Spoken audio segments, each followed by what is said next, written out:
Welcome back, Royally Quack fans. And your host for today is going to be the quacky boy, Cody Spink. Take it away, Cody. All right. Thank you, Dad. I'm going to kick you for the rest until the very end. How about that? Cool. All right. All right, guys. Welcome, Ducks fans, to the Quacked edition of the Ducks Grades. We got Colby. He runs the Anaheim Ducks meme account, and he's the Cutter Gauthier super fan. And right here on the bottom, we got Locked On Anaheim Ducks, Kyle Carr. And also we got Doug Stolan, the better half of the Puck podcast. Welcome, everyone. How you guys doing? Doing good. Very good to be here. Thanks for having us. Wishing we were in the off season. I mean, the postseason. I hope you weren't wishing we were in the One of those words. Soon, Kyle, soon. Mm-hmm. But all right, well, to start off, we're going to do Brett Leeson will be the first player we grade. Kyle, why don't you start with this? How would you give his grade for this season? Brett Leeson was kind of an interesting case. I kind of try to grade off of what my expectations were based off their role and their place on the team. So I gave him a C. There wasn't too much out of him this year. I didn't see a lot of flashiness or like extremely good plays or anything, but he definitely wasn't a bad player for the team. He showed up when he had to. He did his role pretty well. There wasn't any crazy moments where it was like, wow, this player sucks.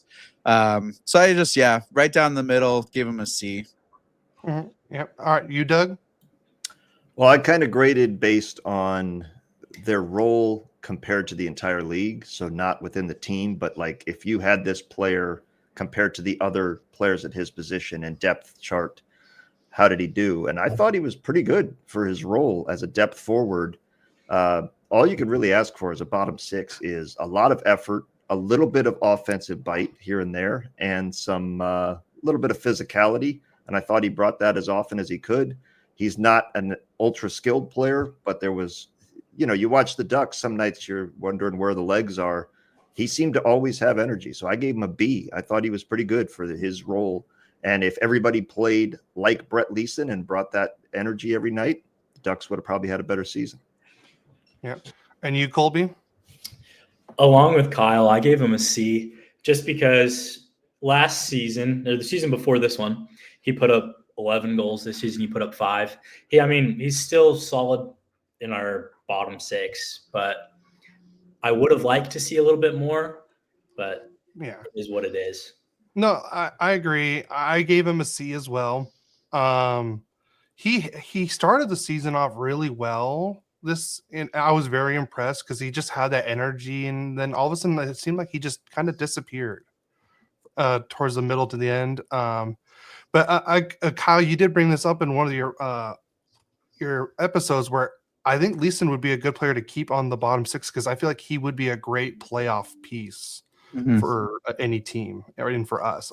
The way he plays, I think that forecheck he does, I think that would be a good way to keep him and especially we already have him.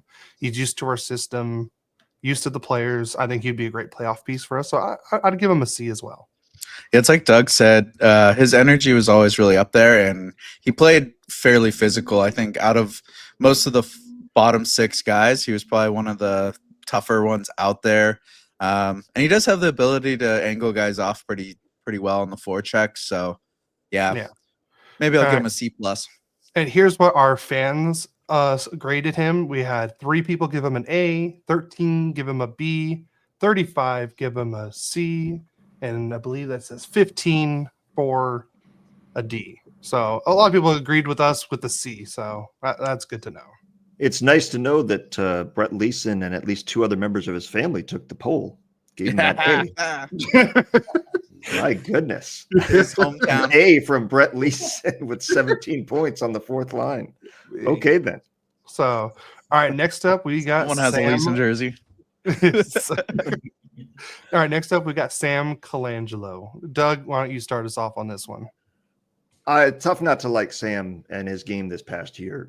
Again, one of those guys at the bottom. He was kind of the Chris Kreider of the bottom six, where if he's scoring, it's because he scored a goal. He doesn't pass it a lot, and certainly doesn't set people up. Only 2 assists in 32 games, but 10 goals in 32 games.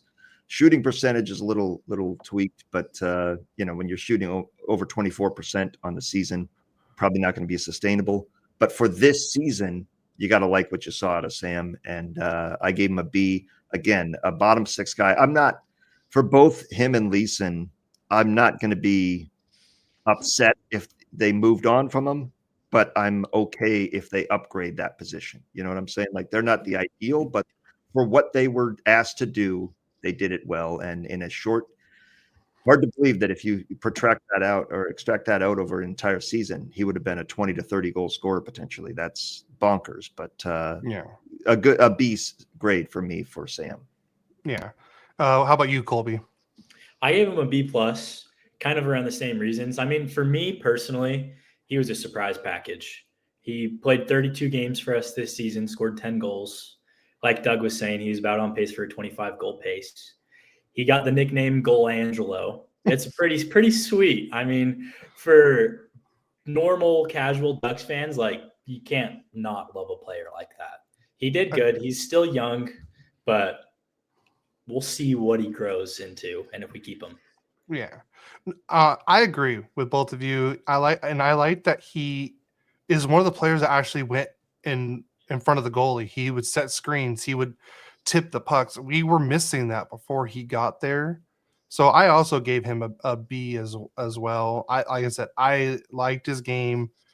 He competed out there. He looked great. He looked comfortable, especially when it was at the Mac and C's line that we had for a little bit.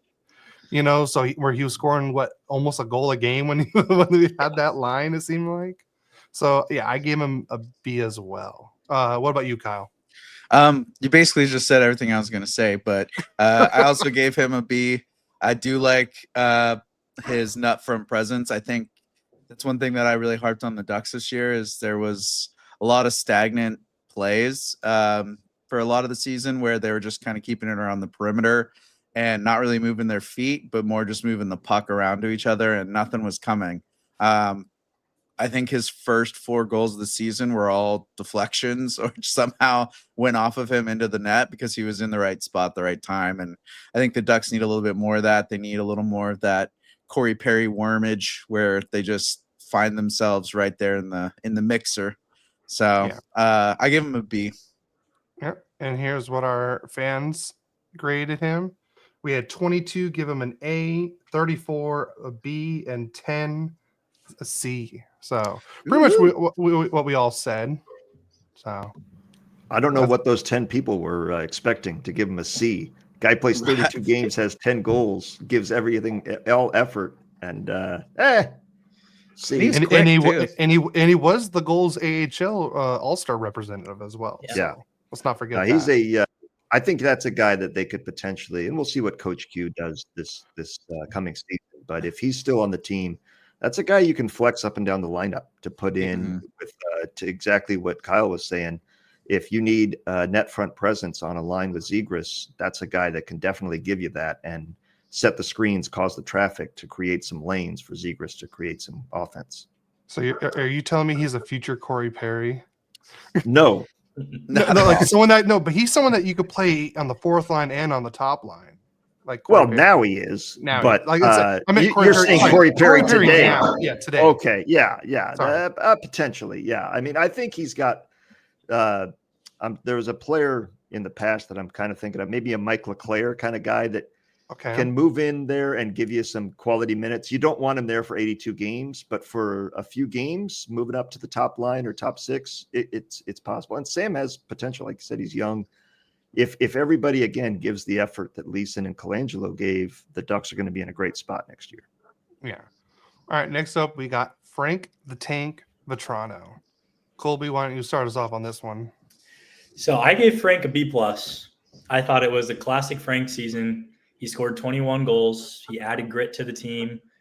Granted, he did have like 80 penalty minutes. So at what cost did that grit come? 80 But- penalties or 80 minutes? I feel like it could be either way. Yeah, Probably. he was streaky through the season and didn't drive too much of the play, but for the most part, I thought he was pretty solid.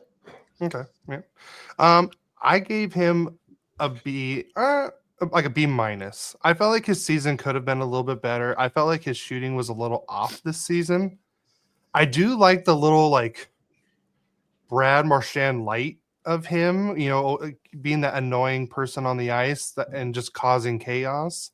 But at the same time, when we need you to be a shooter, not a menace, sometimes that kind of and put us in a lot of penalty trouble, you know, penalty kill trouble and everything. So that's why I gave him the minus, you know, because of that. So what about you, Kyle? I gave him, so I was kind of teetering with Frank on a B plus, A minus range. I appreciated the pit bull that he was this year. I'm pretty sure he had the second highest hit count on the team next to Gudas, and he's a shorter guy. So being a shorter guy myself, I gotta give my love to those guys. But I think he did pretty well. He got stuck with that Vetrano, Strom, Terry line, which I don't know if y'all noticed. They were the only three that went to Coach Quenneville's intro. So even in the off season, they're still together. But I you didn't know they're all on vacation together too. You didn't know that? Yeah, I think they're the dads. That's why they all got the youngins, so they're just hanging out, golfing together, and taking the kids to lunch. But yeah, I felt like there could have been more. It's hard to replicate the season he had last year, but when you sign a contract, there's always kind of like a mellow out calmness, I think, that happens where you kind of just are there and life's happening. You just got this long contract, so I expect a lot more out of him next year. But yeah, just like I'd put a B plus, A minus. Like if he, you know, does the extra credit, maybe he'll get the A minus. Yeah. All right. How about you, Doug? Well, this will be the first one where I differ wildly from you guys. I had him as a C minus until I was kind of like, I'll give him a C based on he certainly gave all the effort. You can't question Frank's effort or hustle on a given night. And honestly, the move from C minus to C was because he re-signed with the Ducks before they got rid of Coach Cronin. So he was still willing to stay here. He was potentially a deadline move, but he was willing to stay in Anaheim despite not knowing what how bright the future would be. But this season, there's no way to look at this and not say it's a disappointment. His goals dropped from 37 to 21. The power play is why I gave him the C, though. We need Frank Vetrano to be productive on the power play, and he simply wasn't. 3 goals and 5 points the entire season on the power play is just ridiculously bad from him. The good news is next year, I'm not a betting man, and I don't encourage sports betting because I find it to be corrosive and addictive. But if you were to place a bet, I think next year is going to be a fantastic year from Frank, and I base that on history. If you go back and look at his shooting percentage, it alternates every other year with strong years. So last year he shot 9%. The year before, 13.6, and he had 37 goals. The year before that was a year like this, 9.5%. The year before that, 14.3%. So every other year, he has a really strong goal-scoring year and a productive shooting year. Last year was his down year. Next year is going to be the good year for Frank, and I expect that to reflect in his power play minutes and his overall production. But you got to get from that guy on this team, you need more than 21 goals and 45 points, and you certainly need more than 3 power play goals. 100% agree with you. Was he on the Coach Q Florida Panthers? Yes, he was. He's okay. The I think the only player that has played for Q before. Maybe somebody else has, but yeah. I think Gudas. I think Gudas too. Oh, Gudas. Okay, so yeah, those two.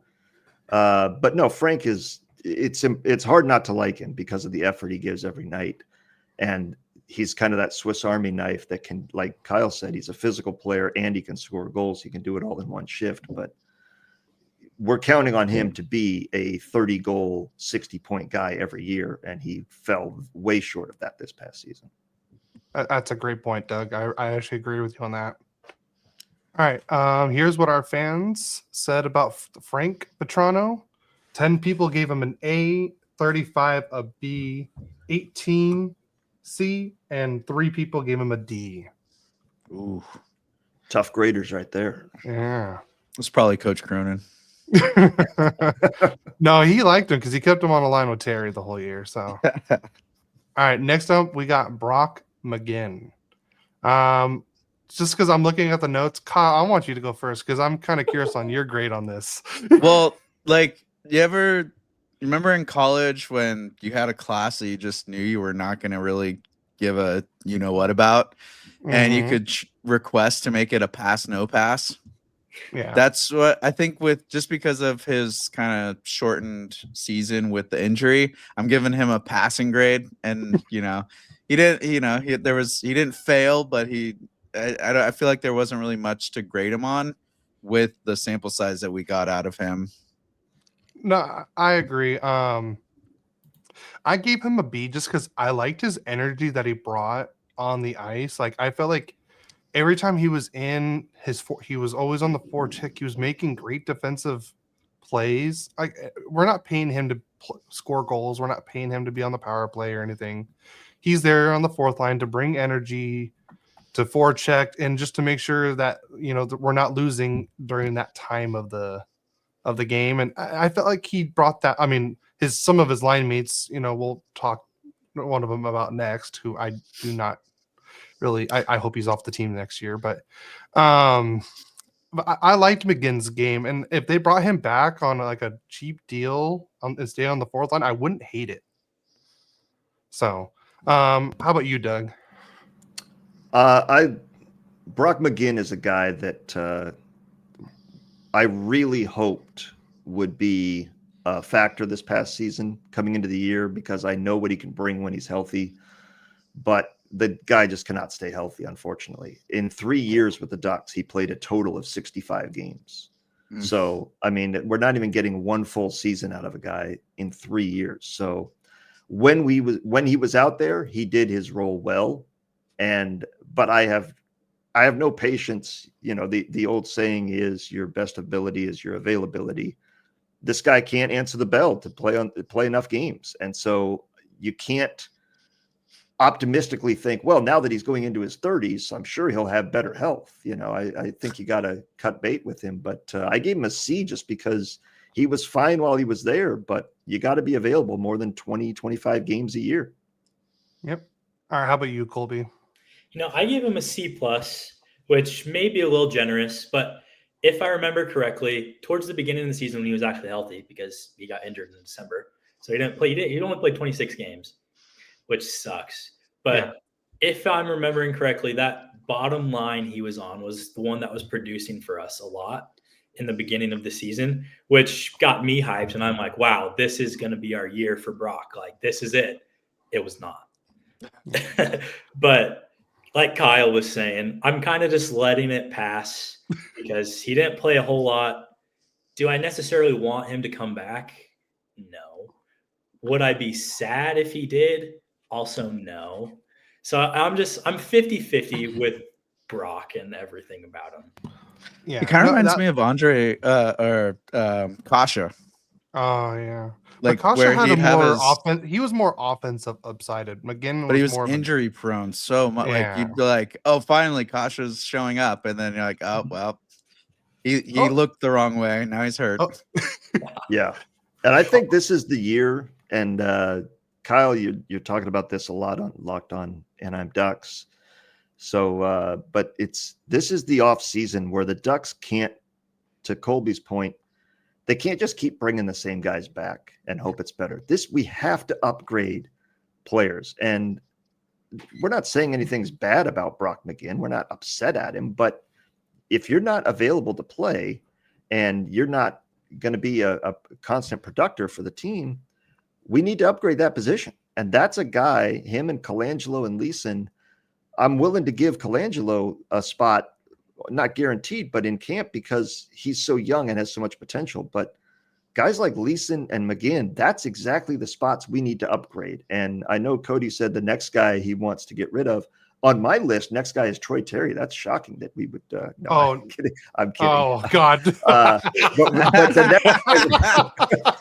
the next guy we're going to talk about is exactly to that point. We have to start upgrading these positions. And Brock McGinn, I would be sad if they brought him back, because that means we didn't have a productive offseason, and we're going to try the same roster again and hope for different results. That's actually a good point, Doug. I like that. All right. Here's what our let me switch it. Brock McGinn. There we go. We had 5 people give him a B, 26 give him a C, 28 a D, and 7 an F. Some harsh people there too. And our next F is, I don't. Yeah. I mean, we got some Fs coming up, I'm sure, but yeah. Well, my goodness. Well, this next person is not Troy Terry. It is Ross Johnston. Okay, thank you, Doug. I'm gonna start on this one. I'll give him a D minus just because I like when he fights, but that's the only reason he's not getting an F. I just feel like whenever he's on the ice, he's getting into issues that don't need to happen. Like, I think we had a power play coming up, and then he did something stupid, then boom, it's 4-on-4. And and I just feel like the nickname I give him, he's the human traffic cone on the ice, especially with the jerseys now. So I'm not a fan of him. I didn't even like him when we picked him up on waivers. And I was like, if it was like a 1-year thing, I was like, okay, cool. We'll deal with him for 1 season. But no, this will be almost year 3. And he only has 1 or 2 goals for us the whole time. Like, I know he's not a goal scorer, but at least Delorier scored and he was entertaining on the ice. But Johnston I don't know what he does. He just causes, things to happen and puts us in a bind because of his stupid antics that he does out there. What do you think, Kyle? Well, I originally wrote down D, but just thinking about it, I think I want to lower it down to an F because, like you said, I don't feel like he knows how to play that role. Like, he's a snap show at times, but not at the right times. It's really hard to compare when you had a player like Nick Delorier as our kind of enforcer, protector type player. And I just don't think he would ever do it at the right times, or he'd be put in the lineup to be some grit, and then he wouldn't even show up. I don't think he'd even register a hit. So he just was so off and on, and he just didn't seem to really get his role or get what he was supposed to do. And you look at guys like Evander Kane, who can be the tough guy and also be up on the top line and score goals. We need someone that's got that grit, but also can put a puck in the net or at least making a pass that's tape to tape. Yeah. All right. How about you, Colby? I was a little generous when I graded it. I probably wasn't in the best headspace doing it. I won't say what I gave him. I wanted to give him a little bit extra, but he really did absolutely nothing for me this season, which I'm sure most Ducks fans feel the same way about. Granted, he had a couple fights where he stood up for players, like when Leo got injured, he took down Ty from the Kraken, which yeah, good for him. But yeah. Like Kyle said, every other time he tried that, it's like, why are you doing this right now? There's no reason at this point in the game for you to target a player like that. Yeah. And he had 1 goal this season, 1 goal last season, and that's it. It's like, is that really the bottom left winger that we want? The Sam Steele effect, where he just scores the same amount of goals every season. Yeah. So I'll give him a D. Okay.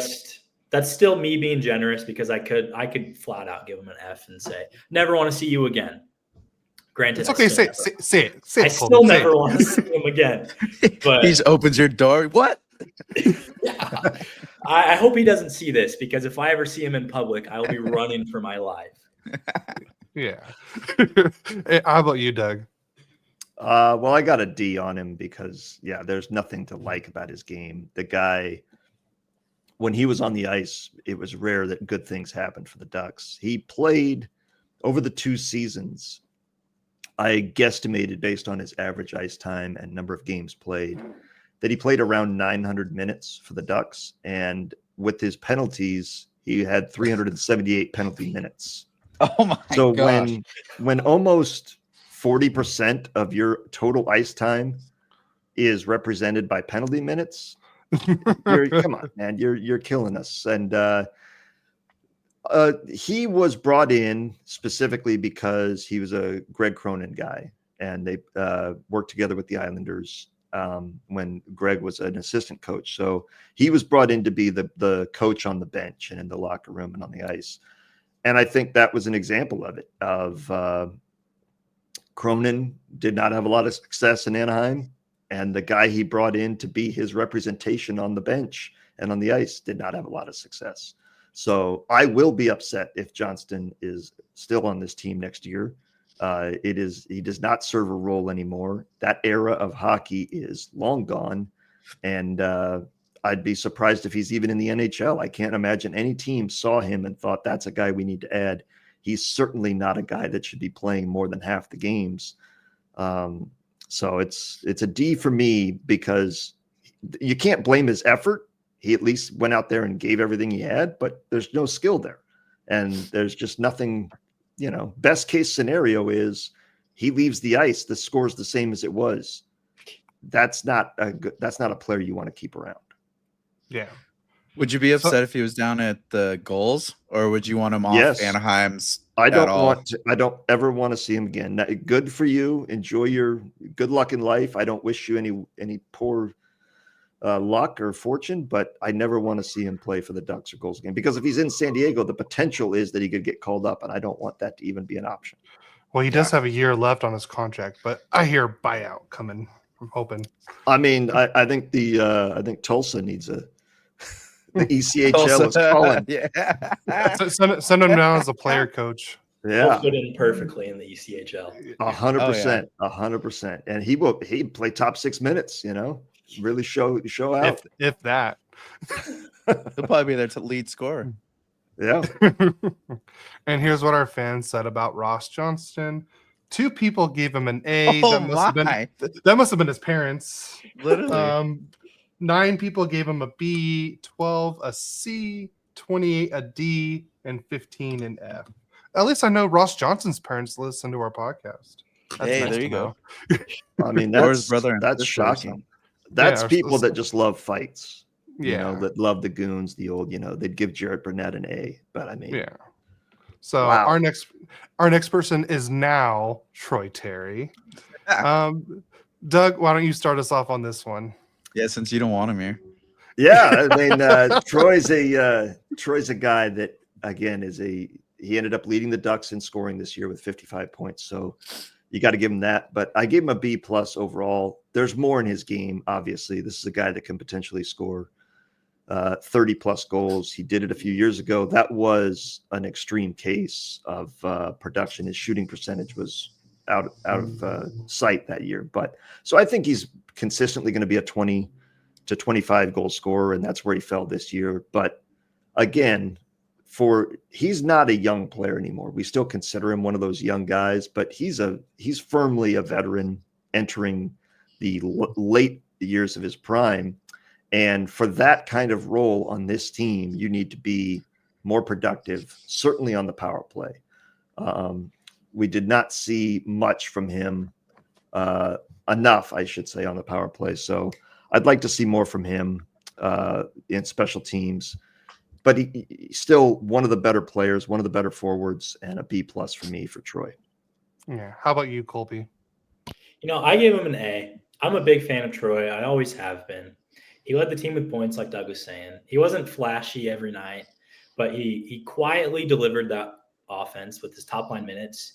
Granted, it makes me wonder if, like Doug was saying, if he could crack that 30-goal score, if he was on a different line.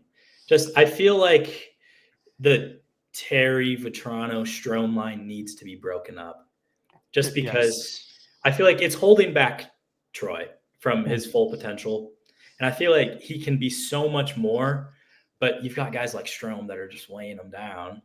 And we'll get to that when it comes to Strom. But That's just how I feel. I really like Troy, and I think he delivered solidly, kind of just baseline. I would have loved to see a lot more from him, but I think in the future, hopefully we can. Yeah, he definitely needs new line mates for sure. How about you, Kyle? I also gave him just a solid A. I've been talking about him all season. I think he's the best 200-foot forward that the Ducks have, and he's one of those players that he shows up in the columns that you don't see on the score sheet. He does all the little things right, like very elementary basics, and one of the quotes we always say in the Marine Corps is brilliance in the basics, and that's Troy Terry. He just does all those little things right. His forecheck is phenomenal. His ability to pick the pocket, his ability to back check, he just does all these things. And like you said, I think the line mates just need to change. He needs to be put up with some more skilled guys than that can support him and be there. And I think Quenneville's definitely going to unlock something out of him this year. I just want to see him take off, because I feel like he's not this is not like a skill level comparison, but like a mentality, approach to the game mentality comparison. I see a lot of Nathan McKinnon in him, where he just shows up and does his business, and he's just got that dog in him, and every single game, whether the Ducks are down or ahead, he's always just working hard. Every shift he's out there, he's the hardest working guy. So he's someone that I really want to see explode with the new coaching staff. And I could see him capping 30, maybe even getting up to the 40 if he has the right setup. Yeah. You guys pretty much said everything I was going to say, so I'm going to just give you my grade, and we're gonna keep this moving. I also gave him an A too. So you guys all said exactly what I wanted to say. I will ask this though: if for some reason Radko Gudas is not on the Ducks next season, is Troy Terry a guy you would like to see be the captain? Yes. Oh, absolutely. I mean, that's him or McTavish are my two. You mentioned McKinnon, and let's keep it to the Ducks of guys that I remember well from the Ducks. He reminds me of a Chris Kunitz. He reminds me of a Steve Ruchin in the hardworking, productive player in the top six that does exactly what you're talking about, all the little things right. And we're going to get to the coaching staff later, but almost every guy we're talking about, I think, was held back by the coaching staff and will be more productive once this coaching staff is gone and the new coaching staff has taken effect. So I look at every single guy we're talking about, with very rare exception, as being somebody that I expect to see more of in the future and being put in a better position to succeed. So, and Troy Terry is definitely among them, a guy that had back-to-back 60-point seasons. Cronin comes in, doesn't get 60 points in either year. I think we're going to see a better production from him next year. Well, that was exactly the same way with Zegras too. He had back 60 points, and Cronin comes in, doesn't right. It's going to be a recurring theme for a lot of these guys. Yeah. So for Troy Terry, we had 28 people give him an A, 25 people gave him a B, 11 C, and I don't know who the 2 people gave him a D. Oh, dang. Those are the same 2 people that gave Ross Johnston an A. You got Kings fans voting in this thing, Cody. Yeah. That's all right. I voted in them, and I gave everyone an F. No, I'm just kidding. But no, if Terry isn't the captain, then it's probably going to be another person that we'll probably talk later. The next person I have up is Jansen Harkins. Colby, why don't you start us off on this one? I gave him straight F. Wow.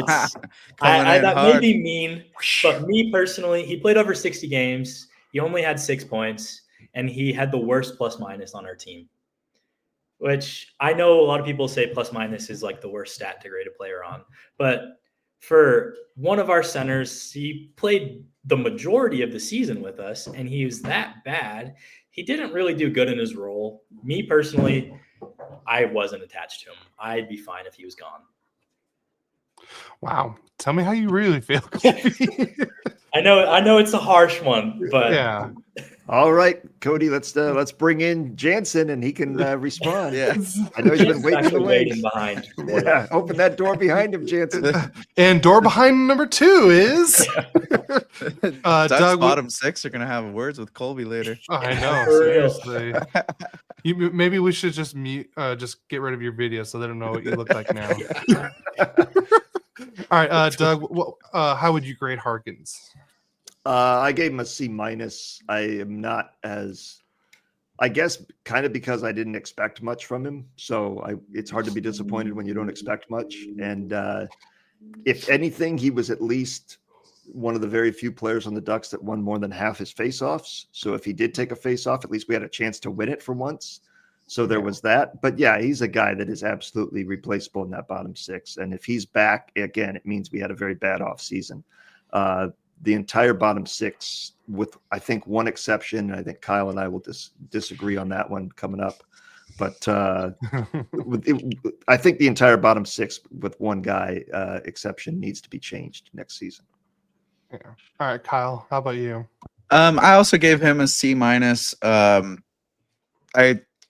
I did like some of the stuff that he did do towards the end of the season. I thought that he was honestly a little bit more of a better role player than Ross Johnston was. I felt like towards the end there, like he wasn't the most reliable, but he also wasn't like a detriment to the team.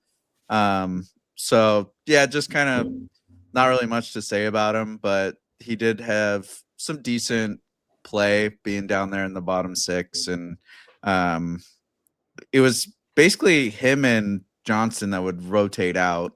And I felt like I liked the Ducks better when Harkins was in than when Johnston was. Yeah, agreed. That's why I was shocked that Colby gave him an F instead of Johnston. I know. I changed my Johnston grade. He's the one who gave him an A on the poll. You're the one that gave him an A. I gave Harkins a C because he's kind of exactly what I thought he would like. He started in the AHL. He wasn't meant to be up here with us, but we had a couple injuries, and like you said, he was when he was in the faceoff. I was like, okay, we may win a faceoff, but when everyone else was in I was like, if McTavish wasn't getting kicked out, then he pretty much won it. But I've never seen anyone get kicked out of a faceoff circle more than McTavish. But we'll get to that later. But with Harkins, like he played he did what I thought decently on the penalty kill, and like I said, at least I know when he was in the faceoff for the penalty kill, I was like, okay, we have a chance to at least waste at least 10 to 15 seconds of the kill. So, but I would say a C because he's kind of what I expected, even though he had the worst plus minus, which he won the Masters on our award show for the best minus. But yeah. Let's see. What did we have for Harkins? Here we go. Harkins got 2 A's, 12 B's, 33 C's, 13 D's, and 6 F's. Wow, I guess our bottom 6 forwards really like our podcast for some reason because they're the ones that are giving A's to these players. Man, I don't know. Get that recognition. Yeah, I don't know what games they were watching from that bottom 6 this year. It was when Harkins had an actual point in the season. Like, oh, he deserves an A. Yeah, my goodness. If that's A plus or A work from your bottom 6, then I don't know if they've watching the playoffs right now, but that is they must be goals fans. fans. Yeah. He had a couple fights, didn't he? Couldn't that could be it. Yeah. Is it just me, or does Ryan Strom and Harkins kind of look alike too? I got confused quite a bit. Racist. Oh yeah. Next up, we got Isaac Lundestrom. Is this the one that you were talking about, Doug, with disagreement? Yes, because if I am interpreting his show correctly, Kyle would like to drive him to the airport and make sure he's never in Anaheim again. And I look at Isaac as a guy that was really held back by Cronin, did not mesh with his system at all. And I would love to see if he can rediscover the potential we saw before Cronin came to town under Coach Q, because I think he has the potential to be a Sammy Paulson type. where he goes out there and embrace being a shutdown center or forward, and don't worry about the offense. Just focus on your defense, your positioning, and being a pain to play against. Sammy Paulson was not a big man. Neither is Isaac Lundestrom. They're roughly the same size, both Northern European players. I think if you show him videos of Paulson and how he evolved his game and became an elite third line center, I would love to see if he has that in him. And I'm willing to give him one more season with Coach Q to see if he can discover that in his game. And if not, then you move on. But as we see, you mentioned Sam Steele, as we see around the league, there's a lot of guys that the Ducks gave up on. Stefan Nason is another one that it's like, I would love to have those guys back now because we gave up on them too quick, So Nick Ritchie, I don't want him back. Yeah. But Sam Steele and what? And yeah, exactly. If we do, we can get him. I can tell you that. But those guys I would love to have back because that's the role we need them to play. That's the bottom six we need. And I'm curious to see if Lundestrom has that in his game. I'm willing to give him one more season. So I gave him a C- because I didn't like his game last year. But I think that had more to do with how he was positioned and what he was asked to do by the coaching staff than his actual lack of ability. Yeah. Kyle? So yeah, I have I'm like hot and cold with Isaac Lundestrom, and Doug, you're gonna have to listen to my latest episode because I talk about, I feel like we're the good luck, like that movie Good Luck Chuck, where he like dates a girl and then the next person is their husband or whatever. We're the Good Luck Ducks because pretty much everyone we get rid of ends up having a deep playoff run. But I gave Isaac Lundestrom a D. He was supposed to be like, his role is supposed to be this reliable shutdown center, and he had one of the worst plus minuses on the team. And I just felt like he was getting bullied off the puck a lot. And the picture I used for him on my thumbnail was him just getting completely lifted off of his feet, trying to cover in front of the net against Vancouver. I think that he definitely needs to bulk up and get a little bit more physical if he does stay with the team. And there needs to be a big talk with him. Like, you need to like hit the gym, and you need to be a lot more of a physical bite, especially if we're going to try to be making it in the playoffs. Cause I just look at this Edmonton Florida series right now, and I am pretty sure Isaac Lundestrom would have been injured the first game. So I would like to see a little bit more out of him. There is potential there. He got 4 points at the Worlds a few weeks ago. So there is that spark there. And I hope that if he does stay, that Q can get it out of him. Yeah. You mentioned him getting hurt in the game one. Brock McGinn would have injured himself in warmups. So at least he makes it onto the ice. Just skates in front of the puck, gets nailed. I gave Lundestrom a C. Just like I said, he did kind of like what I expected him to do. Like, it didn't really. Like I said, I agree with Doug. It also was how he was coached at the same time. So, like I said, I feel like he was just a C because, like I said, you don't expect him to put up offensive numbers. He's never been an offensive guy. So, that's why I gave him a C as well. Colby, how about you? I gave him a D. I'm kind of in the middle ground between Kyle and Doug, where I'm not driving him to the airport just yet, but I'm not welcoming him with open arms to come back to the team. You have the Uber set up just in case. I have the Uber app downloaded. I'm waiting to set up the trip. But if he comes back, like Kyle was saying, I want him to bulk up. I want him to just be the best version of himself that he can be.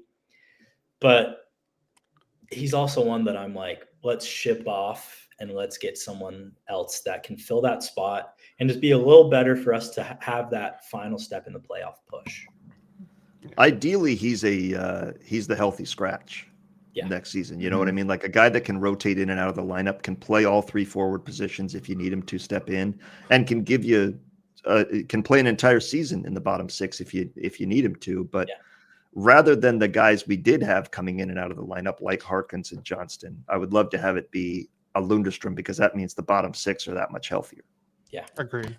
I also Right. think like the big thing I've been harping that I can see him being a trade piece after he's an RFA, because he is an RFA right now. So if he does get signed, I see him being the most like shoppable of the bottom six that the Ducks have. Like I think the Ducks could get more than just a bag of pucks in return out of all of the other bottom six players that we have. So that's kind of why I've also been saying it's like at least you can get something in return, because I think teams would like someone like Isaac Lundestrom, because I do have a like of him. I think he's kind of one of those guys that could maybe use different scenery. Yeah. Here's what our fans said about Lundestrom. One person gave him an A, 10 people gave him a B, 41 a C, and 14 a D. So pretty close to what we had, except for the one person that gave him an A. So next up, we got Robbie Fabry. Colby, why don't you start us off on this one? You know, I thought for the most part, he played his role good. He's 1 year contract with us. Granted, he didn't stay healthy with us for the season, and he only put up 16 in 44 games, which isn't ideal. I don't want him back. That being said, I think we can move on and find a better player to fill that spot. Mm-hmm. But I'm 50-50 just because for the most part he was decent, but I don't know. I'm not sold on him, so I don't really have anything too positive to say about him. Kyle? I give him just a solid C. I definitely was expecting. He was pretty much brought over to Anaheim to be like the goal scorer for us, and he did not really fill up to that task. Okay, Harley Davidson outside. So they just I didn't see a lot of what we were supposed to be getting out of him. Like his time in Minnesota, I think we were expecting a lot, and then he comes over here and it was kind of stale. A lot of the team was stale at the beginning of the year, so it's hard to fault him on that, but just it never really got together, and then he broke his hand, so not really much there to write home about. All right, how about you, Doug? To Kyle's point, the beginning of the season, the first half of the season was awful for the Ducks offensively. Everybody was sluggish out of the gates, and a lot of the grades that I had, I tried to remember that after the Four Nations face-off, the Ducks offense got so much better and started playing so much better that I didn't want to use the recency bias of the end of the season to cloud the entire season. For Robbie Fabry, you don't have that problem because he didn't play after the Four Nations face-off. So, but I also look at that first part of the season as being kind of an unfair evaluation because the team was so bad offensively during that time. He didn't get enough power play time for the skill that he had. I look at him, I think he's going to go into the same folder that Danton Heinen is in for the Ducks, of a guy that I remember being there. I don't remember a single thing he did. He had some potential, but it was never realized. And then it's just kind of like, and he's gone. And I don't expect him to be back. But while he was here, I had some optimistic hopes for him. I give him a B-. The effort was there. The shooting percentage was there. He was over 12% shooting percentage. So if he had played an entire game and certainly was on this team when the team got hot, I think he would have been a 20-goal scorer, which is what I expected out of him. So I gave him a B-. It was just bad luck that he got injured again. Anybody that has had him on their roster in the past would say no surprise that he got injured. It's like Jamie Drysdale. So, there's some players that just have bad injury luck, and he's one of them. Oh, the Danton Heinen call out. That was so on point, Doug. That was hilarious. I totally forgot. Like, I probably would have forgot he was even a Duck until you said, "Oh, remember he was on the Duck." I'm like, "Oh, right, he was." Yeah, there's a lot. I do the puck doku a lot, and there's a lot of the former Ducks. You ain't kidding about good luck Ducks, man. Yeah. The number of Ducks that go on to be great with other teams, and then you're like, why did we even get rid of that guy? This guy is amazing. And then you remember because he wasn't doing any of this in Anaheim. Nope. So that's going to change though, starting next season. I am hanging out at Baja Sharkies too much. Yeah. I gave Fabry I would say a C minus. Like I said, he was there. He looked good while he was, during certain parts. But like if he didn't come back, I wouldn't, I wouldn't hate it. So, but yeah. Here is what our fans said about Fabry. We had 2 people Oof. give him an A, 11 a B, 28 a C, 18 a D, and 7 an F. Dang. Yeah. Disgruntled fans. Yeah. So next up, we got Nikita Nesterenko. I'm gonna start on this one real quick. I liked the way he played when he got called up. Like he was also like he just brought that nice young energy that we've all been kind of like what we saw with Colangelo, just probably with less goals. But like he was doing work while he was up there. So and he looked good during certain parts of the when there was that one line he was on where you could tell like he looked like he should have been there the whole season. So I gave him a B, just a B minus, just because he did a little bit more than what I expected when he got called up. So Doug, I gave him a C just because he didn't play enough for me to have a strong impression of him either way. I liked what I saw from him, but it's an incomplete when you're not in there every day. I hope that he gets a chance to play. I think it's going to be a very competitive camp next season, which has not been the case in recent years. I think the jobs have pretty much been guaranteed.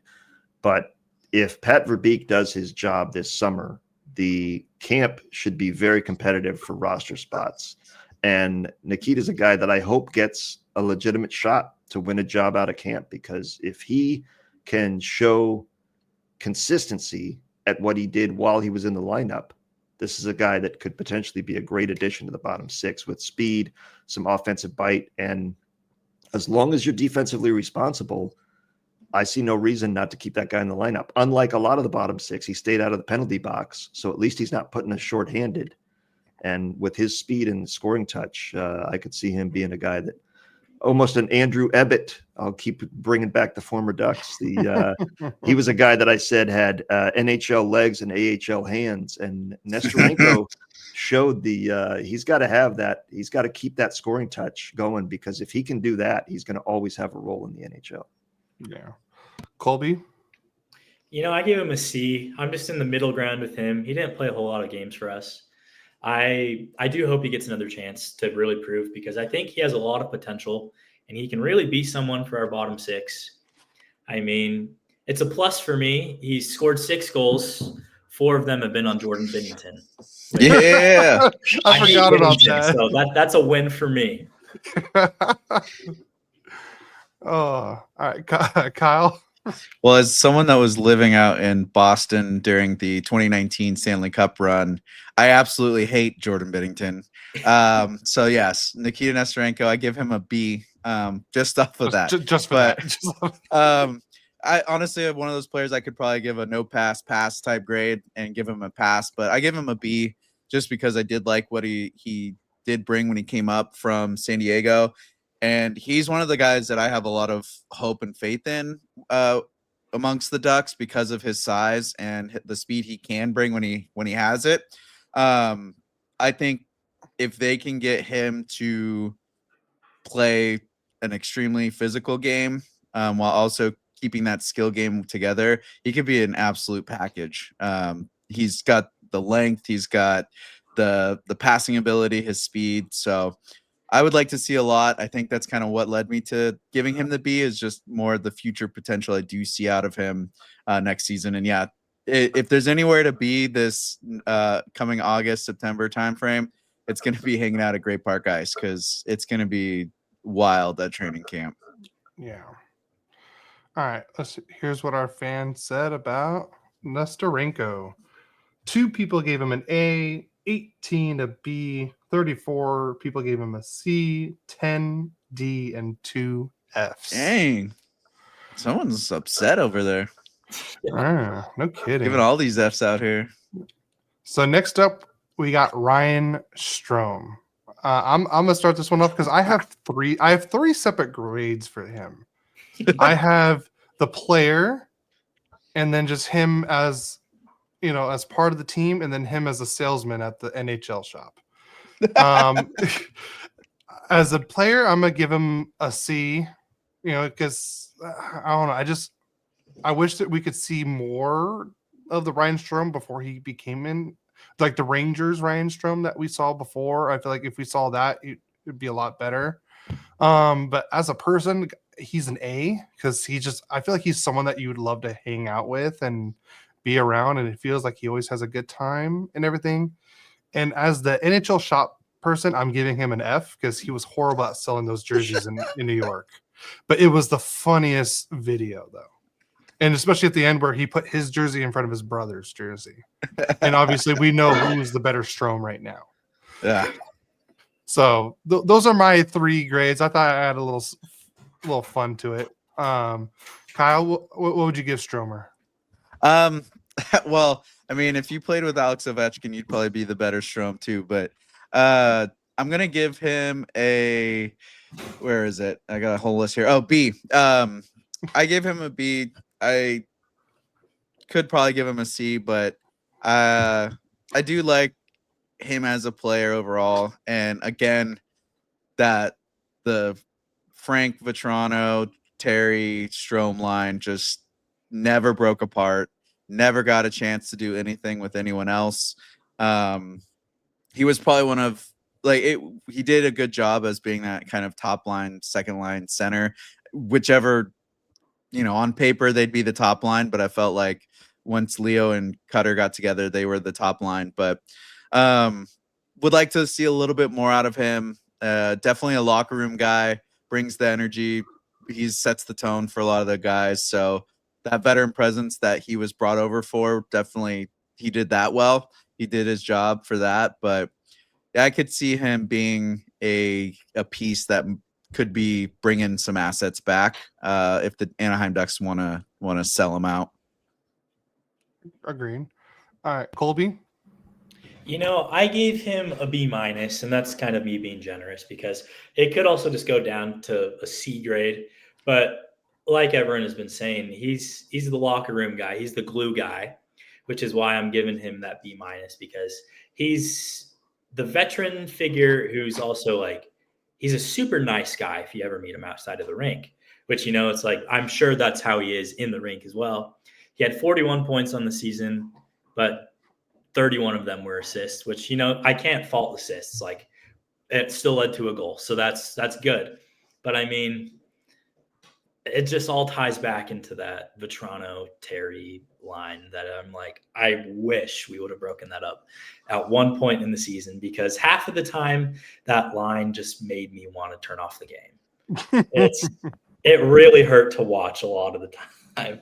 He didn't stand out to me necessarily in any way that was like, wow, man, Ryan Strom, I love this guy. He's that good. He never did that for me once in the season. It's like we were saying, I could see him being used on the trade market, and I wouldn't be sad about it. All right, how about you, Doug? Well, I'm probably a little bit unfair to Ryan on this one, but I gave him a C- because, again, I compare him to a top 6 center around the league, and compared to anybody else around the league, he's awful at what he does.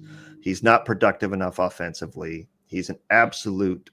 He took more faceoffs than anybody by far and was terrible at them. 41.7% in the faceoff dot, and he took over 1,200 faceoffs. So if he's taking the draw, we're losing possession right off the bat, and he's not good enough defensively to go battle it back. And when I say I'm a little unfair to him, it's because of he was brought in to be the veteran presence along with Killorn, one of those guys that's supposed to lead the young guys. And exactly what you were talking about, or what you guys have all talked about, is he's the nice guy and everybody likes him. That's not what this group needs. I think he set a tone of complacency in the locker room. And I think we need veterans that are red asses that don't accept losing. And I think Ryan Strom accepts losing. I think he goes in there and is like, I'm happy to be here today. It's another beautiful day. Let's have a good day, guys. No, you need guys that are pissed off when they lose, and I never see that from him. And Alex Killorn looks like a guy that doesn't like losing, has a little bit more passion in that sense. Ryan Strom just does not bring that energy to me. And so I gave him a C- because as one of the veteran leaders on this team, it's to him to set the example to the young guys, in my opinion, that this is how you win. And I think he's teaching young guys, this is how you cash checks. And I don't like that. And so I would, it's a C- for me, for Ryan. Yeah. All right. Well, here's what our fans said about Ryan Strom. We had 8 people give him an A, 20 a B, 21 a C, 11 D, and 6 Fs. So, Well, we know where his brother voted. Yeah, I would love to hear from some of these people, man. Tell me what you're seeing, or I mean, my goodness, an A. not just 1 or 2. That's what I mean. Them 8 out. people saying it's A, and then 6 people saying he's an F. He's not that bad either. I mean, he's not an abomination out there. He's just, my goodness. Yeah, but speaking of Alex Killorn, since you just brought him up and everything, Alex Killorn's our next player. Yeah, he had a good I thought he had a good season for Alex. I was disappointed with his year before that, and this year he stepped forward and had a much better year. I was hoping he would get to the 20-goal group so that we would have a 6th member of the 20-goal scoring group there, but even so, 19 goals from Alex Killorn at this point in his career is a good season. You got to be happy with that. And if he can bring that every year, I'm fine with that. I thought, unlike Strom, he set a better physical presence and veteran presence on the team of just kind of teaching. Like you guys have said many times, I wish we'd see a little bit more line combination so he could teach on the ice. But that's going to be taken care of. That coaching staff problem has been resolved. So I was happy with Killorn this past year. I was not the year before, but I think because I was so disappointed in him last year or 2 years ago, it made this year's performance a lot more palatable for me. So I gave him a B. Colby? I gave him a B+. It's hard for me because my eye test when I'm watching him, it's rough. There's times that I'm like, dude, what are you doing? Like he appears very slow half the time when I'm watching games. And then I look at his stats and I'm like, holy cow, like he's not as bad as I think he is. I mean, 37 points he put up this year. He's quietly effective for us, which I think a lot of people don't really realize. I mean, I didn't personally. He played all 82 games for us, which is amazing because a lot of our guys can barely finish a season.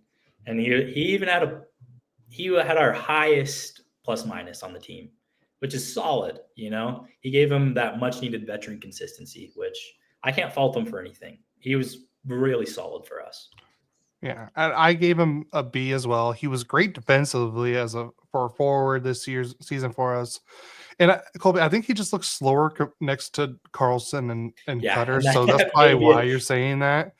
Because I felt like because Zegras isn't the fastest player. So when he was with Zegras, it looked like they kind of matched up. But Zegras is like more of a east-west kind of player and everything. And Cutter and Leo are just like north-south players. So, but I liked Killorn's game this year. I agree with Doug. Like you could tell, like he brought like a certain like mentality to this team, and that's something we've needed. And you could tell, like at points this season, they had that mentality, and then it's like the other half of the season they had Strom's mentality. So I completely agree with you guys on that one. So I gave him I gave Killorn a B.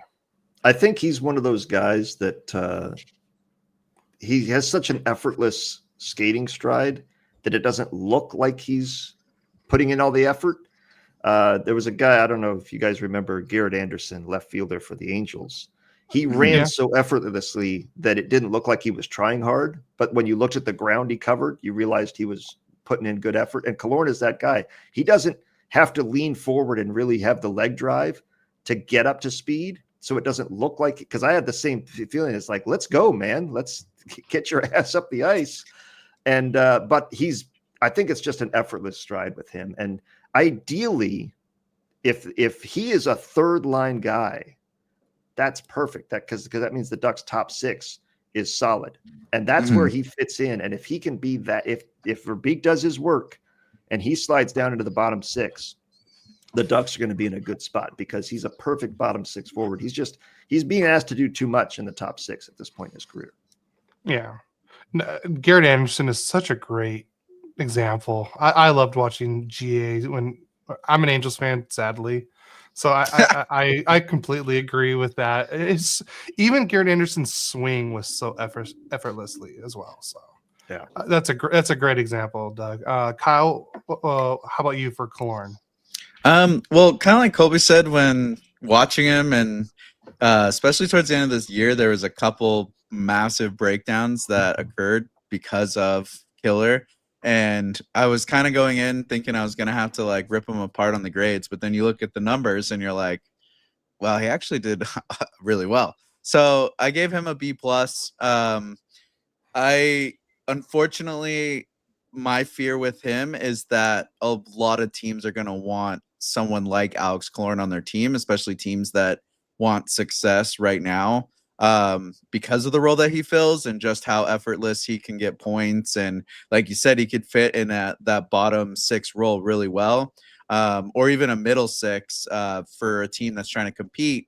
And so I see a lot of teams asking for Killorn if it comes down to trying to trade for any type of skill piece that Anaheim's trying to pick up. But if he is on the team, I think he's going to be a very good presence to keep because he does not like to lose. He's got that just look of meanness on his face, and you can tell when things are not going well, he's not happy about it. And being attached to Carlsson this year, when on the forecheck, like he plays a really good high F3 type style when it comes to the forecheck, because he kind of lets those younger guys go in, lay the body, and then he's there to seal it off and protect the D as well. So I really like the way he plays on the boards and supports those younger guys. So it would be interesting to see him on that third line and kind of more of a shutdown role. I got a couple questions for you, Kyle. You mentioned trade positions for him. A guy like Robertson from Dallas, is that a guy that you think would be a piece Dallas would be interested in getting for because to get them a guy that's won a Stanley Cup, is that a potential move, that kind of thing that you're looking at? I mean, I think they definitely they seem to want to be bigger with how things went with Edmonton. They kind of, they brought Rantanen in, but once he got silenced, they kind of got bullied around by the Oilers. And to have that ability that Killorn can bring, whereas Robertson a little smaller compared to Killorn and not as physical, but I could see them wanting to add that. The only issue is they're really trying to move Robertson because of cap space issues, and they're about the same contract AAV. So I don't know if they'd want to do that dollar for dollar unless there's like a retention of contract. And you mentioned the intensity on his face, and it reminds it's unfair because natural faces have different emotions, right? Like Killorn definitely has that resting bitch face where he just always looks like he's in a bad mood, and Ryan Strom doesn't. Ryan Strom always looks like he's in a pretty good mood, so maybe that's unfair for me to evaluate. It reminds me of, and I'm going to continue bringing up old Ducks, Freddie Olesen. The smiling Swede, I called him, because that guy always had a smile on his face, and he would get beat badly, turn it over, lead to a 2-on-1, they'd score, and then they'd cut to him and he'd be smiling. I'd be yelling at the TV, what the F are you smiling about? But that was just his resting face. That was just his natural look. It's kind of unfair to Strom the way I kind of evaluate him, and maybe I give Killorn too much credit for his intensity because that's just the way his face looks. I don't know. Well, Killorn was my first player interview once I took over Locked On Ducks, and just doing that through Zoom, it was like, talk about intimidating, because you're just like, this guy hates me. I can tell you this: when he scores and when he has that like gladiator, I feel like I can run through a wall after watching him. I'm like, yeah, let's do it. I'm ready to go on the ice, and I'm at home. I was sitting on the goal side for that Nashville win. That was awesome when he got the game winner against Nashville. I was on that goal end in like the 400s on row A, right above it with my friend. And yeah, that was such an epic, like you just felt the energy from him, just like, like he's about to rip someone's face off. Yeah. All right. Here's what our fans said about Killorn. 4 people gave him an A, 31 a B, 23 a C, 6 D, and 2 Fs. I don't understand Dang. where are these Fs? Tell your dad to coming get off from? the voting polls. Yeah, and his burner account apparently. Yeah, seriously. Giving Johnston an A and Yeah. all this. Yeah, if the same person that gave Johnston an A gave Killorn an F. What are you watching? Yeah. Yeah. All right. Next up, we got Mason McTavish. All right. Let's The go, Kyle. dog. Why don't you start? Kyle? Well, Mason, I give him an A. Definitely future captain potential. With just his presence, and talk about a guy that has a RBF. He always looks like he's just not having it, which I find very ironic because him and Zegras seem to have become like the pair now, and Zegras is like his personality, and then McTavish is his, and they're like totally polar opposites, but they feed off each other extremely well. And led the team in goals. He was. I felt like he was a little stale, like everyone at the beginning, and then he just kind of silently just started scoring and scoring and scoring and scoring. I would love to see him have a lot more production on the power play, but that was not because of his doing. They tried to feed him the one-timer every single power play. Like any video coach could just be like, this is what the Ducks do on the power play. Watch out for it. And that was it. There was never a change. Nothing. There was no newness whatsoever. So no fault to McTavish, but an absolute solid A player. And I see him breaking into that A+ range next year. I agree with you, Kyle. I don't know if he has the RBF face. It looks like he's just trying to solve long division in his head. I feel like because he's always like, it's just like trying to solve like a math equation in his head. I think it's more that than the resting bitch face look. But Definitely puzzled look. Yeah, I gave him a B. Only because like he was not good in the beginning at all. I felt like once he finally got back, maybe because he wasn't fully healthy, maybe because it seemed like after he got back from that one injury, he just went off and everything like that. So, and I agree with the power play. So, but like I felt like there still could have been more from him. So that's why I wanted to give him an A, but I had to be realistic at the same time. So maybe a B+ then, really, then. But next year it better be an A from him though. Yeah. All right, Colby, why don't you go next? I gave him an A as well. I was pretty happy for the most part with what he did this year. Granted, I'd love to see him win more faceoffs and not be thrown out. Still don't know why that was happening all season. But, for a big upside that he had this year was he only had 38 penalty minutes, which still sucks. But last season he had 86. So, I'll take that as a win that he's not in the box as much as he was, because when he's not in the box, he's able to produce, which he had a very slow start with. Everyone was talking about the ketchup bottle for him and Cutter. It takes a while to get it flowing, but once it's flowing, it keeps coming. And that's kind of what we saw with him. All right, Doug? I give him a B+ because for very similar reasons to you, Cody, it's the first half of the season was disappointing, and he absolutely caught fire at the end of the year, which I love to see, and I hope that carries over into next year, obviously. And I think it will. I think we all are on the same page that this guy is absolutely about to take off as a star player under Coach Q. His ability is there. I think being put in a better position with better special teams, this guy has a lot of potential to be an A+ next year. But for this year, it was just, if the first half of the season looked like the second half of the season, it would easily be an A, but it was not. I do give him the B+ because he was the only Ducks player that took enough faceoffs to qualify that was over 50% in the faceoff draw. So at least he gave us a chance to win the puck to start a shift. And that's a huge thing that he needs to build off of. But I love him. I saw a Bruins blogger, podcaster talking about getting him as an RFA. And I'm like, good luck, man. He's not going anywhere. Yeah. The Canadians rumor has me dying. Yeah. I mean, look, the Ducks have always been that team that the rest of the league looks at as like a farm team, right? Like, who can we get from them and who can we offload our crap to?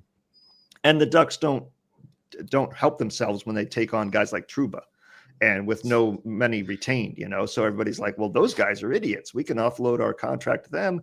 And look at how they got Cam Fowler for nothing. So it doesn't help, but it's also at the same time, it's like the Bruins, first of all, the Ducks were a better team than the Bruins this past season. Mm-hmm. Secondly, they have more cap space. Why would he's not going anywhere. So I agree. He's potential captain material. And you were mentioning the face, the look.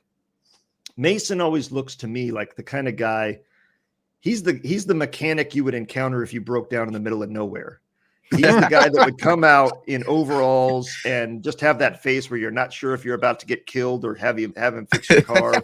But he's not a guy I would want to encounter on the wrong side of, but I love having him on my team. Agree. Absolutely. Here's what our fans voted: 41 and A, 23 B, and 2 C's. Not too skewed on this one, so that's we're getting better on the grades now. Yeah, finally one that makes sense. Yeah. So, all right, next up, Trevor Zegras. All right, Doug, why don't you start with this one? It's I know you got his jersey back there, Colby, but I know. Let me hear it. Look, I'm really kind of like we talked about with Lundestrom. I want to give him one more year. Zegras has one more year, and it may not even be a full season to win me back because these last 2 years have been brutal.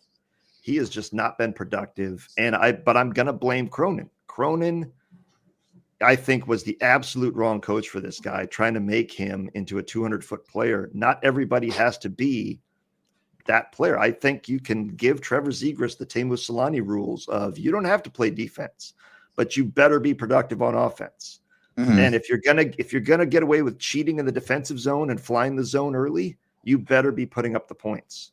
And that's the approach I would take with him next season. But he better get off to a good start because 12 goals from a guy with his hands, I get only 57 games, but it's 2 years in a row now of less offensive production than this guy was on the cover of NHL 23 or whatever. And now he's a forgotten player on this team. You can watch a Ducks game and not even realize he's on the ice most nights.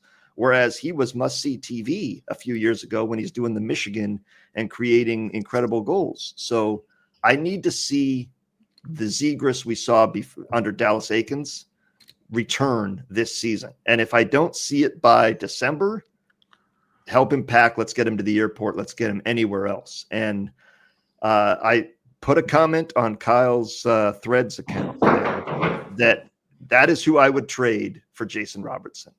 That is the guy I would dangle for Jason Robertson because they're the same position and they're the same role on the team. But I would like Jason Robertson, and you can take the chance that Trevor Zegras rediscovers his offensive touch.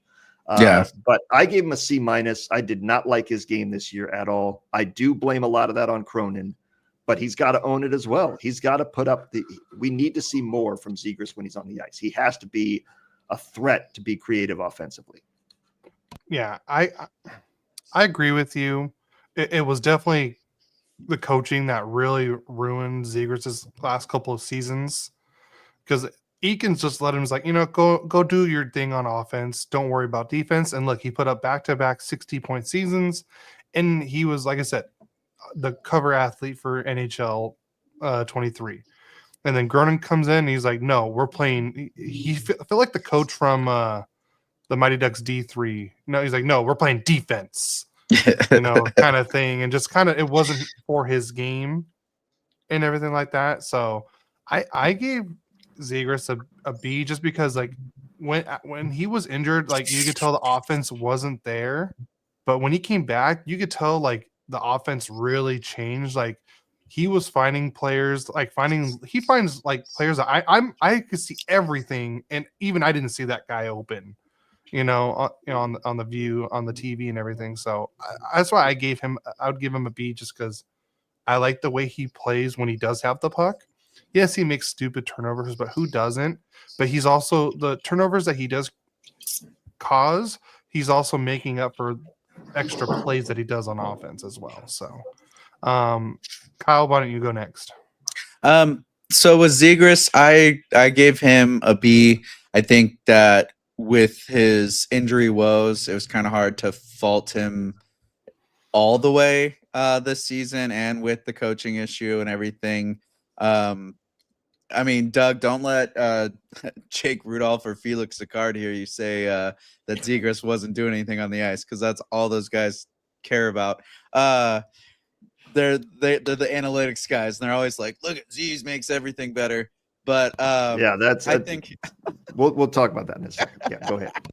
I think that yeah, we need to see a little bit more out of the offense, but a big selling point for me that kind of changed my mind at the end of the season was hearing the Pat Verbeek interview on the Gammon Strick podcast, and they asked about Zegras and all the trade rumors and all this stuff that was going on, but they mentioned that with the whole Cronin trying to have him play this 200-foot game was actually appreciated by Zegras, and that he admitted that he never had a coach prior ever try to like hold him to that standard. So there was an appreciation to like improve his game in a sense, but I think being able to allow him to release the offensive just power horse that he can be will be absolutely necessary for him to stay with Anaheim next year for the full year. Yeah. All right, Colby? It's hard for me. I've been a Zegras truther since day one of his career. I gave him a C+, and he missed 25 games. He didn't really look like himself when he played. But like we mentioned, the team was different when he was playing. They felt a lot more offensively capable of making these chances when he was on the ice.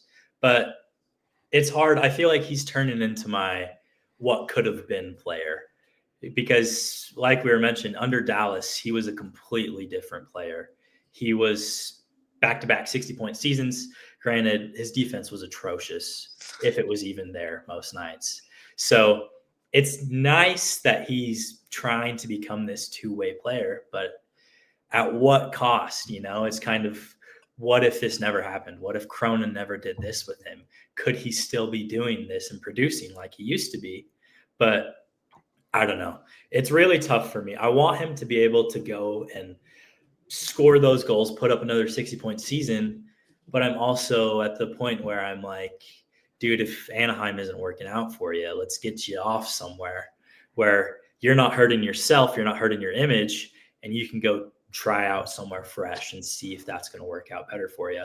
So I agree with let's ship him to Dallas for Robo if they're willing, because why not, Bring Robo home.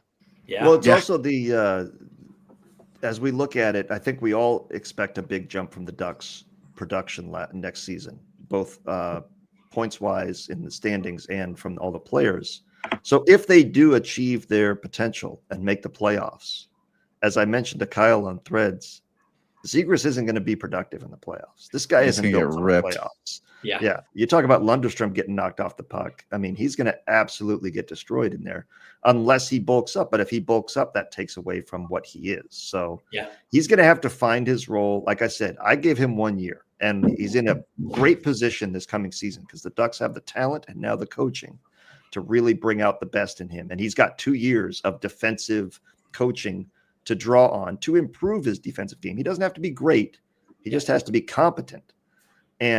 But by all means, be the offensive player you were born to be, and show that creativity in the offensive zone when you have the puck, and bring the fun back to Anaheim when you have the puck, because we know it's there. And we saw flashes of it this season. but not enough. Yeah. Mhm. All right, and here's what our fans have about Zegras. You have 15 for A, 32 for B, 18 for C, and 1 D. So, Zegras hater. yeah. Must be a Montreal fan because he wants him. They want him in Montreal. All right, next up we have number 61, Cutter Gauthier. Let's go to Colby because I know that's your favorite. I'm a big Cutter fan. Got her. It's watched him all throughout Boston College, transitioning to Anaheim. He had a really rough start for Anaheim, in my personal opinion. Very slow. So towards the end of the season, we started picking it up and he got more comfortable. That Cutter-Leo connection, man. I'm so hyped to see what that is going to grow into. So I gave him a B+. He's not quite at that A level, and that's only because the first half of the season was pretty rough for him. So I think next year, if he can produce both half of the season, that's easily he'll be an A player. And I think hopefully Q can do it, but I think he can easily be our next 40-goal scorer. And maybe that's me overstepping and just overhyping him because I love him as a player. But I think he really is capable of it. I mean, he put up 20 goals this season in his rookie season, which, you know, he was on a line with Leo and Killer. So it's possible if we revamp our top six that he can be put up with faster players who are going to be feeding him and everything. So I don't know. I have a lot of hope for him. Yeah. Kyle? So I gave Cutter an A-. And a big part of that is because this was his first full season and he played all 82 games. He was one of the few Ducks to play all 82 games. And for a freshman to come in and play that many games in the entire season is pretty unheard of. There's not a lot of players even in the league that play all 82 games for their teams. And then to break the 20-goal mark, I definitely think he was held back by Cronin. He's probably the biggest victim of Cronin because once he got put with Leo, it was like a totally different player. You got the confidence with his speed, the confidence with his skill, his playmaking ability, his goal scoring.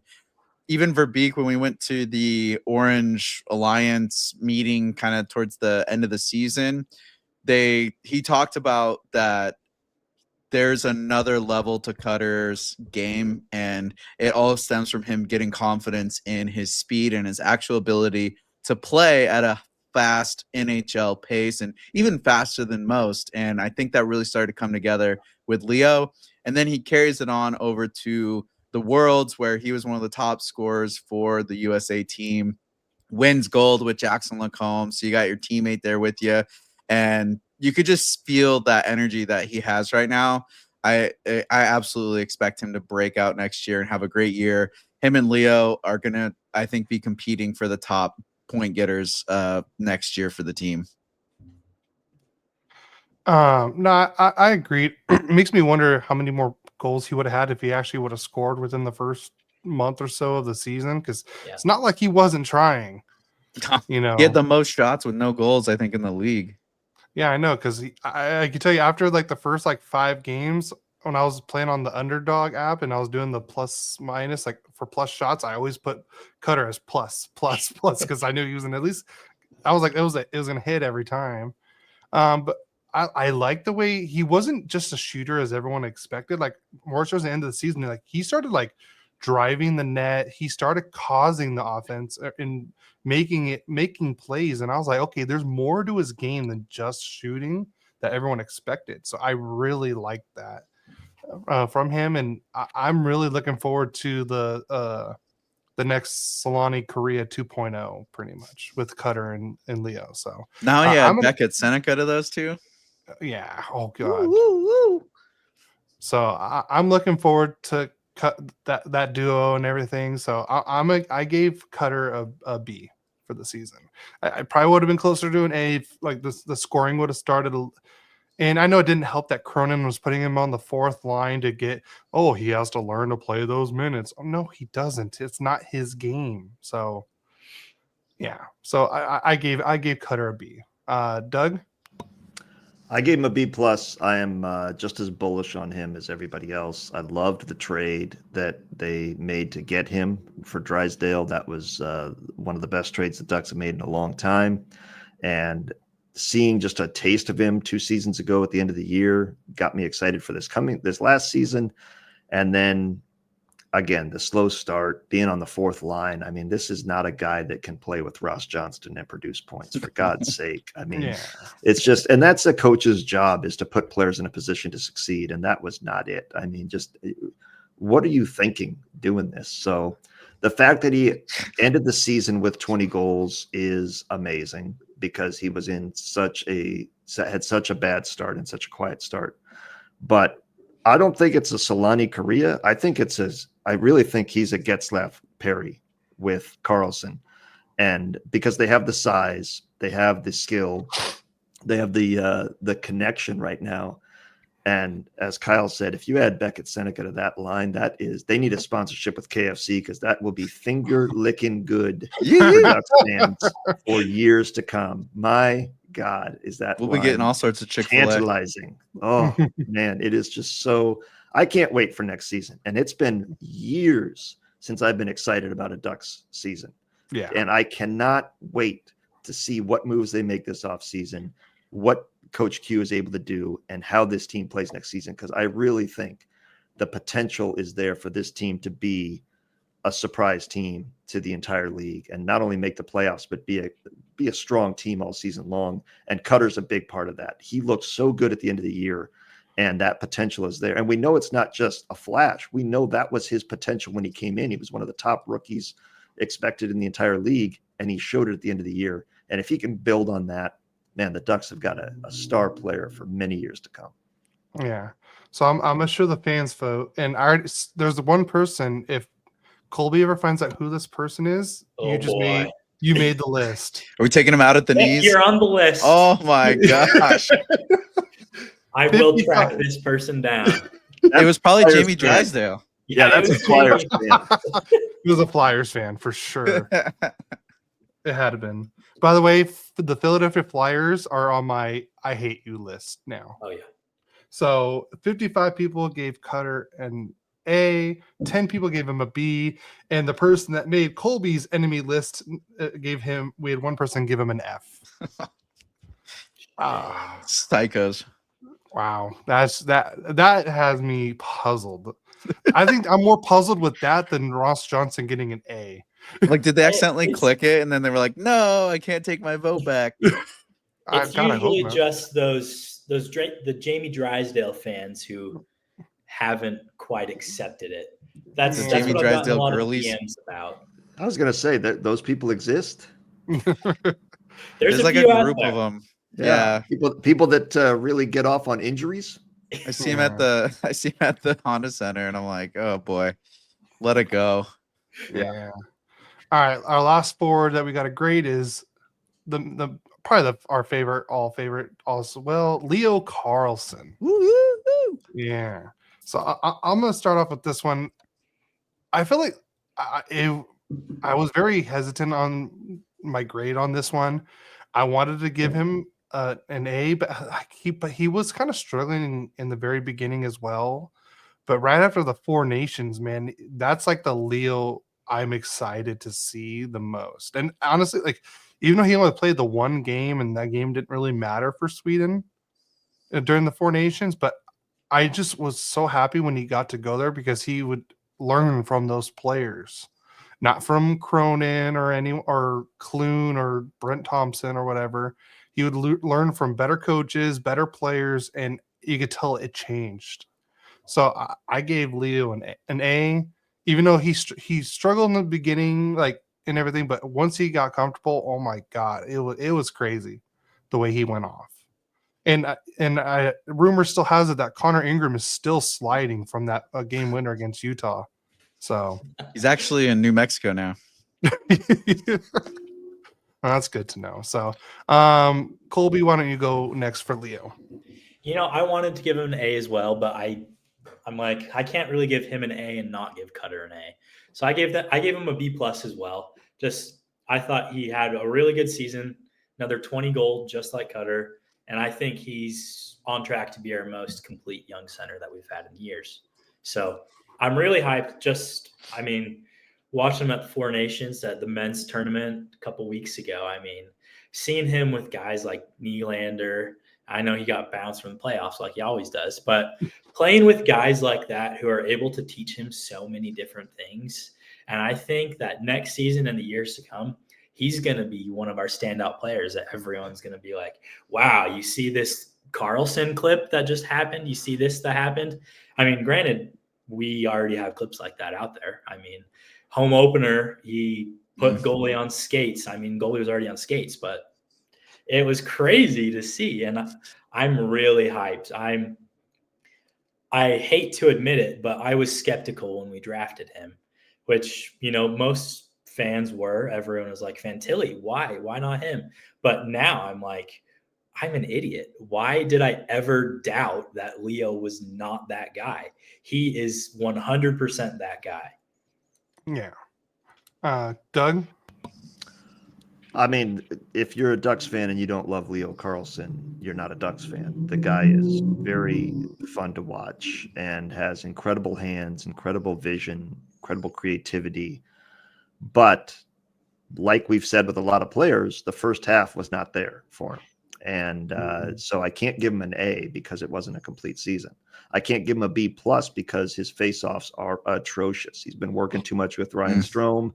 He needs to work with Mason McTavish. He needs to learn how to win in the faceoff. I mean, 41.4% is awful, absolutely awful. If he just skated forward and tied the dude up, he would have a better winning percentage than that. So he's got to get better in faceoffs. But of all the players on the Ducks that I think will improve the most under Coach Q, him and Zegras are in a tie. I think the potential for Leo to become an absolute star number one center in this league is very strong because he has all the physical tools. He's been playing against grown men for a long time, and now he's going to have the coaching to put him in a position and the line mates and the comfort. So put him with Cutter, potentially Beckett for an entire season. Let them go. It's going to be amazing. And I think what the Four Nations and now the World Championships have taught him, or reminded him, I should say, is that he belongs with elite players. Mm-hmm. When you walk in that Team Sweden locker room and you see the other players around there and you realize I'm not here as a fan, I'm a peer, I'm a teammate of these guys. And you get that taste of it. It just gets that, oh yeah, one, hockey can be fun again. And two, I do have elite talent. I am a star player, despite what I may have heard from my coaching for the last 2 years. So I'm excited as hell to see what he can do in the future. I gave him a B because his faceoffs are terrible and the first half was not very good. But the potential is there for him to be an absolute stud as soon as October. Yeah, Definitely. Kyle?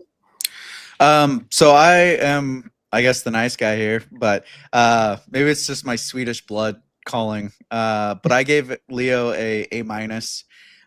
With, even though he did have the struggles at the beginning of the year, I think he played a pretty solid game throughout the season. Like, he stuck to kind of himself as he was, but issues with the coaching, with the team, confidence. I think there was a lot of voices going on in Leo's head at that time. Verbeek telling him, like, it's going to be harder. It's going to be harder. And I think when you get a lot of people telling you, like, you're going to have a hard season, you kind of go into it like a little, you're squeezing the stick a little more. You're having a little hard time. But then, yeah, going to Team Sweden for the Four Nations, hanging out with those top guys, getting to feel like you belong, the only Anaheim Duck player to go to one of the Four Nation teams and to hang out with those people. I can only imagine what it's like to spend some time with Victor Hedman or William Nylander and have some good conversations like that.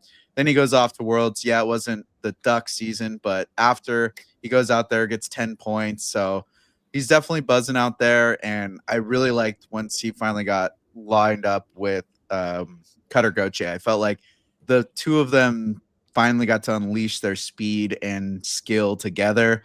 The little 5-foot passes to each other, bing, bong, boom, getting into the zone, the breakouts. It felt a lot more of an NHL caliber play. So that's why I give him the A-. I think he was one of the top goal scorers of the team. So if I'm going to give other guys those grades, I can't be giving him too low. When you look back though at Leo, and this is a question for all of you, the guy we saw at the end of this past season, is there a huge difference between the guy we saw his first game 2 years ago?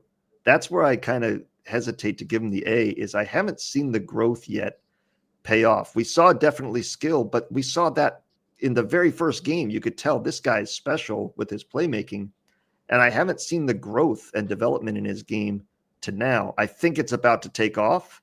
I think he's really about to put it all together, but it just seems like it's a very similar guy that we've seen, and I want to see that next step become that star player. I think for me, the big thing that sticks out where I say, yeah, he's a top grade player is when he plays against like the Oilers or Vegas. When he's playing against those big name centers like McDavid, Draisaitl, Eichel, he shows up and he can hold his own, and he's right there on par with them. I think that's where I get really excited, is that he's kind of had this weird coaching issue with being only under Cronin, and now to have an actual NHL caliber coach, I think is going to take someone who's already on par with McDavid and Draisaitl and now bring out another level of him. Yeah. All right. Here's what our fans said about Leo. So we had 50 people give him an A, 14 a B, and 2 C's. All right. And that is it for the forwards. Now we'll move on to our first defenseman, Tristan Luneau. All right. Doug, why don't you go first? Well, this one, I know Kyle has kind of referenced the pass, no pass. I got to give him an incomplete. He didn't show up to class enough for me to give you a grade. 6 games. And I just can't give you a grade because I didn't see enough of you in the NHL to have a. So if I had to, I'd be a C. You weren't bad, but you weren't great. Literally no points. -5. But we all know the potential is there. We all know the organization thinks very highly of him. The Ducks are loaded with defensive prospects, and that's one of the battles in camp. And Verbeek, I think, has his work cut out for him to thin that group a little bit this summer because there's just too many guys. I mean, we're going to go over, this is the first of them. He's an NHL defenseman in 2025-26. But is it with the Ducks? And if so, who is moving out to make room for him? Because there's too many NHL caliber defensemen on this team and only 6 spots. So Luneau is a C. If this was the San Diego Gulls grades, I'd have a different look, but it's an incomplete for me. Yep. Colby? I kind of echo that, it's his goal season was pretty solid. He did really well, but man, those first 6 games he played with us were rough. So I feel bad doing it, but I gave him a D just because every game he played, he was overwhelmed. And I just think maybe it's the stress and everything that comes with playing in the NHL to start a season like that, but it didn't really seem like that was for him at that time. So I have really high hopes for him that next season he's able to come and play and he looks like a stud, because I know that he's capable of it, but it really just depends on if he takes that next step to become that player for the Ducks. Yeah. Kyle? Yeah, same thing. Honestly, I don't even remember him playing. I missed those games or something at the beginning of the year with my son playing hockey, because I was like, I totally forgot he even stepped on the NHL ice. All I can remember about him is his AHL career this last season. And he did really well down there. And he is the rare right-handed shot that we don't really have a lot of in the prospect pool. So I guess he kind of has the credit there that he might be able to squeeze in earlier than some of these other guys in the lineup. But yeah, I gave him a C just because I was like, I mean, he was here. But yeah, probably an incomplete would be the better grade there. Yeah. No, honestly, you guys said it all, and I agree with every single one of you. I'm going to give him just the incomplete, I guess, too, just because he did all right when he was up. So yeah. So, all right. Here's what our fans said about Luneau. 3 people gave him an A, 14 B, 29 C's, 17 D's, and 3 F's. All right, and then we'll move on to another incomplete candidate is Oliver Gillington. Was it Chillington. Chillington. What a great King way to spell Chillington. it. Doug, why don't you start us off with this one? I give him a Hayden Fleury. That's my grade for him. It's exactly the same dude. Like I liked Oliver Shillington when he was with the Flames. I thought he had a lot of potential. It never got realized. And when he joined the Ducks, I was like, I forgot that they even signed him or acquired him. And suddenly he was there. And it's like, okay, let's see what he can do.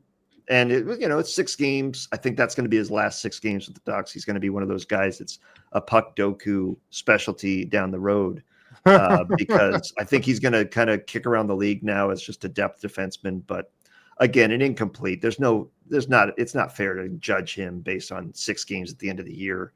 I do wonder why they gave him the minutes and didn't call up Tristan Luneau. I think that's a little bit of a failure of the organization to not give him another chance at the end of the year to put what he learned in the AHL into practice in the NHL and give him a better taste going into the offseason. But they decided to play Shillington instead. I didn't see enough from him to give a grade. Every now and then I'd see him on the bench and I'd be like, oh yeah, Shillington's on this team. So again, my grade is Hayden Fleury. Do we all just agree on that just to save a little bit of time? Yeah. Okay. It was really embarrassing when he had to come to the Orange Alliance thing, like the day after the deadline. Everyone was like, Who is this guy? Like, hey man, line's behind me. Yeah, literally. Like the line's over there, player, but you want me to sign your jersey? No, I'm good, man. I'm just here for the players. I feel like they didn't call up Luke, but I feel like they didn't call up the nose because I believe that was the time the goals were like starting to make a push. Yeah, to try to make the playoffs. Playoff contention. They were trying to make the push. I don't get. So, yeah. But here's what our fans said about Killington. An A. Wow, yeah, I know. I don't understand some of the. I'm not even gonna read it out. Everyone can see. But let's see. Here's one of our pals, Adam Broll. But she had goals. Still had had no chance. Yeah. But like that's not an excuse. The AHL playoff push. If you're in a playoff position, that's one thing. But if you're trying to get in there, come on now. Yeah. All right. I didn't understand that. Next up, we'll probably save a little bit of time on this one. Defenseman Urho Vakanainen. Do I'll just say incomplete and on that one? Yeah. Would have loved to have him up for a full season, but yeah, not. I'm just happy he finally scored that first goal the season before because he kept getting things turned back for offsides or whatever. So here's what our fans voted for Urho Vakanainen. So we'll save a little bit of time on the season D's. I know. Another right? A. My goodness. All right, next up. Long-time Duck, but no longer a Duck, Cam Fowler. All right. Colby, start us off. I've gotten a bad rap with him and his wife, but I won't say anything too mean out of fear. But now all the St. Louis people going after you now. Yeah, I was very public with my disgust towards him. I remember that. And I was very happy when he was gone. I'm very happy he went on to the Blues and had a good playoff run. He was fantastic. It sucks that he was not like that for us.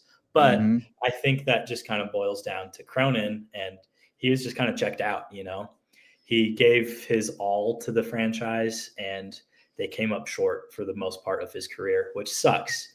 So I understand why he wanted to get out, and I'm glad it was kind of a mutual cut ties. I think it was a little too late that everyone was kind of like, okay, finally this has happened. But I think I gave him a C or a C plus just because he had a really slow start to the season. He made a lot of mistakes. He didn't look like the guy that we used to see. So good for him going out with a bang, but Yeah. Kyle? I gave him a C plus just because he was kind of one of the only producing defenders at the time that he was on the team. But yeah, I was very over the Fowler show. A lot of expectations when he came in. Ironically, one of those guys though that like he never aged. I felt like I thought he was one of the younger cats, but then you're like, oh, he's been in the league for like 50 years. But he just kind of an upsetting way that things ended. Like him and Hampus Lindholm were my two defenders that drove me nuts for a long time because they just seemed like they would play okay, but then just like stop at some point in the game and just give up the dumbest plays, the worst goals, stuff like that. So it was good to see him go, but I just give him a C plus. Yeah. Doug? I give him a B, and it's more so because I think Cam was always a guy. I'm not an analytics person, and I know the analytics on him are terrible. And that was driving a lot of the narrative of get this guy the hell off the ice and out of town. But I look at him as a player that, as you said, had been here. He was part of the core from when the Ducks were last Cup contenders. And he remembers what that is. And I think he looked around the room and said, I have to do everything because this defense sucks and this coaching staff sucks. And I think he tried to do too much every single shift. He tried to be everything and take that on. And it's just too much. And it's going to lead to mistakes. And I think he knew he couldn't join the rush as easily because he had to be back because one, we hardly ever had the puck when he was here in the early part of the season. That was when the Ducks were getting outshot regularly by 8 to 10 goal shots a night.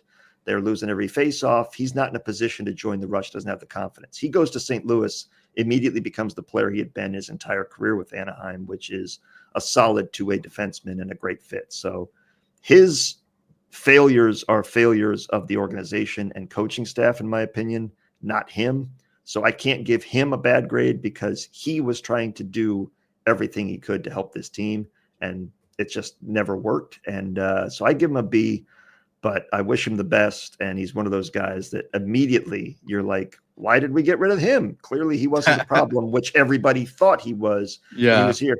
I mean, I said for years, and I took a lot of crap online, he's our best defenseman.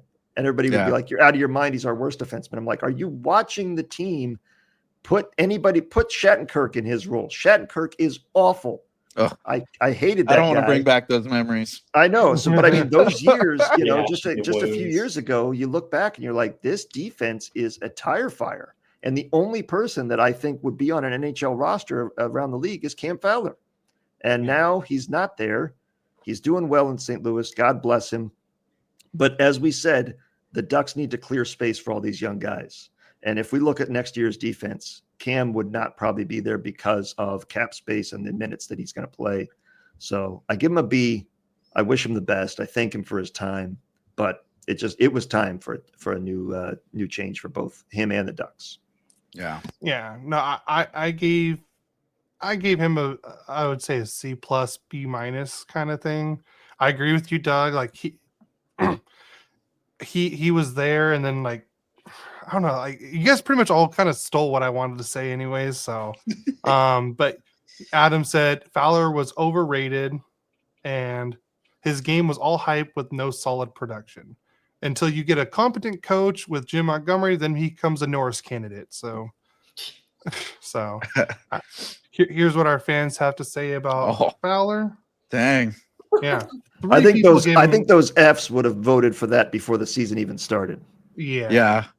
I mean, Cam Fowler was absolutely the redheaded stepchild of this organization for years. Fans, the whole team stunk, but everybody was like, Cam Fowler needs to go. Of all the players on the ice, that's the guy that needs to go. Okay, well, he's gone. Yeah. I mean, I was upset we got rid of Manson before we got rid of Hampus Lindholm, but that's a different story. It drives me crazy. We've all been watching these playoffs, and you look around the league, and I'm like, why did the Ducks not have a defense right now of Manson, Montour, Theodore, All of our D. Lindholm, and Fowler? Theodore. My God. That's the one that pisses me off the most is the Theodore one. You look at that. I hate Vegas mostly just because of that. I mean, we literally had an alcoholic as a GM. That explains why that's why we got Clayton Stoner over Shea Theodore. Oh, jeez. Yeah, I would have happily given up Vatanen to keep Theodore at this point. 100%. So, 100%. All right. Next defenseman is Jacob Trouba. Kyle, why don't you start us off? So I was a big fan of having Trouba come to the team. I thought that for the player himself, it was a good change of energy and role play for him. I felt like New York he had to be the guy. Like, he was the captain of the team. He had to be the physical guy. He had to be the one bringing the dogs into the fight. Like, he had to be every single tool for New York, and that just wears on you when every single game you have to try to drag your team in. So I felt like he got to come over to Anaheim and actually have a break and kind of just play his role, and I felt like he did it really well. He was physical. He wasn't like the crazy Trouba that we saw in New York, but he did have some big hits and he played physical, and being that second pairing, I thought was just, it worked out really well having him, and he was playing with, I think, Zellweger, right? Yeah. And then Mintyukov was on the third. So yeah, him and Zellweger, I thought, was in the lineup. Yeah. Which was a whole nother weird gamble that Cronin did. But to have them, like, where you get the kind of more quicken up with Zellweger with the solid support that Trouba had, I thought that was a great pairing. So a good B for me, and I would absolutely love to have him stay. But another thing where I see teams trying to shop him more than any of the other D we have. Yeah. Colby, why don't you go next? I gave him, a C-. Trouba was always one of those players that I hated just because of how physical he was, especially when he played against the Ducks. I'm like, man, this guy sucks. And then we got him on the team, and I'm like, okay, like, maybe he's going to bring that. And I didn't really see any of that type of play that made me hate him when we were playing against him. And I'm like, oh, so he was really a different player when he came to Anaheim. He didn't really bring that toughness, and he didn't really bring any offensive impact like he did in New York.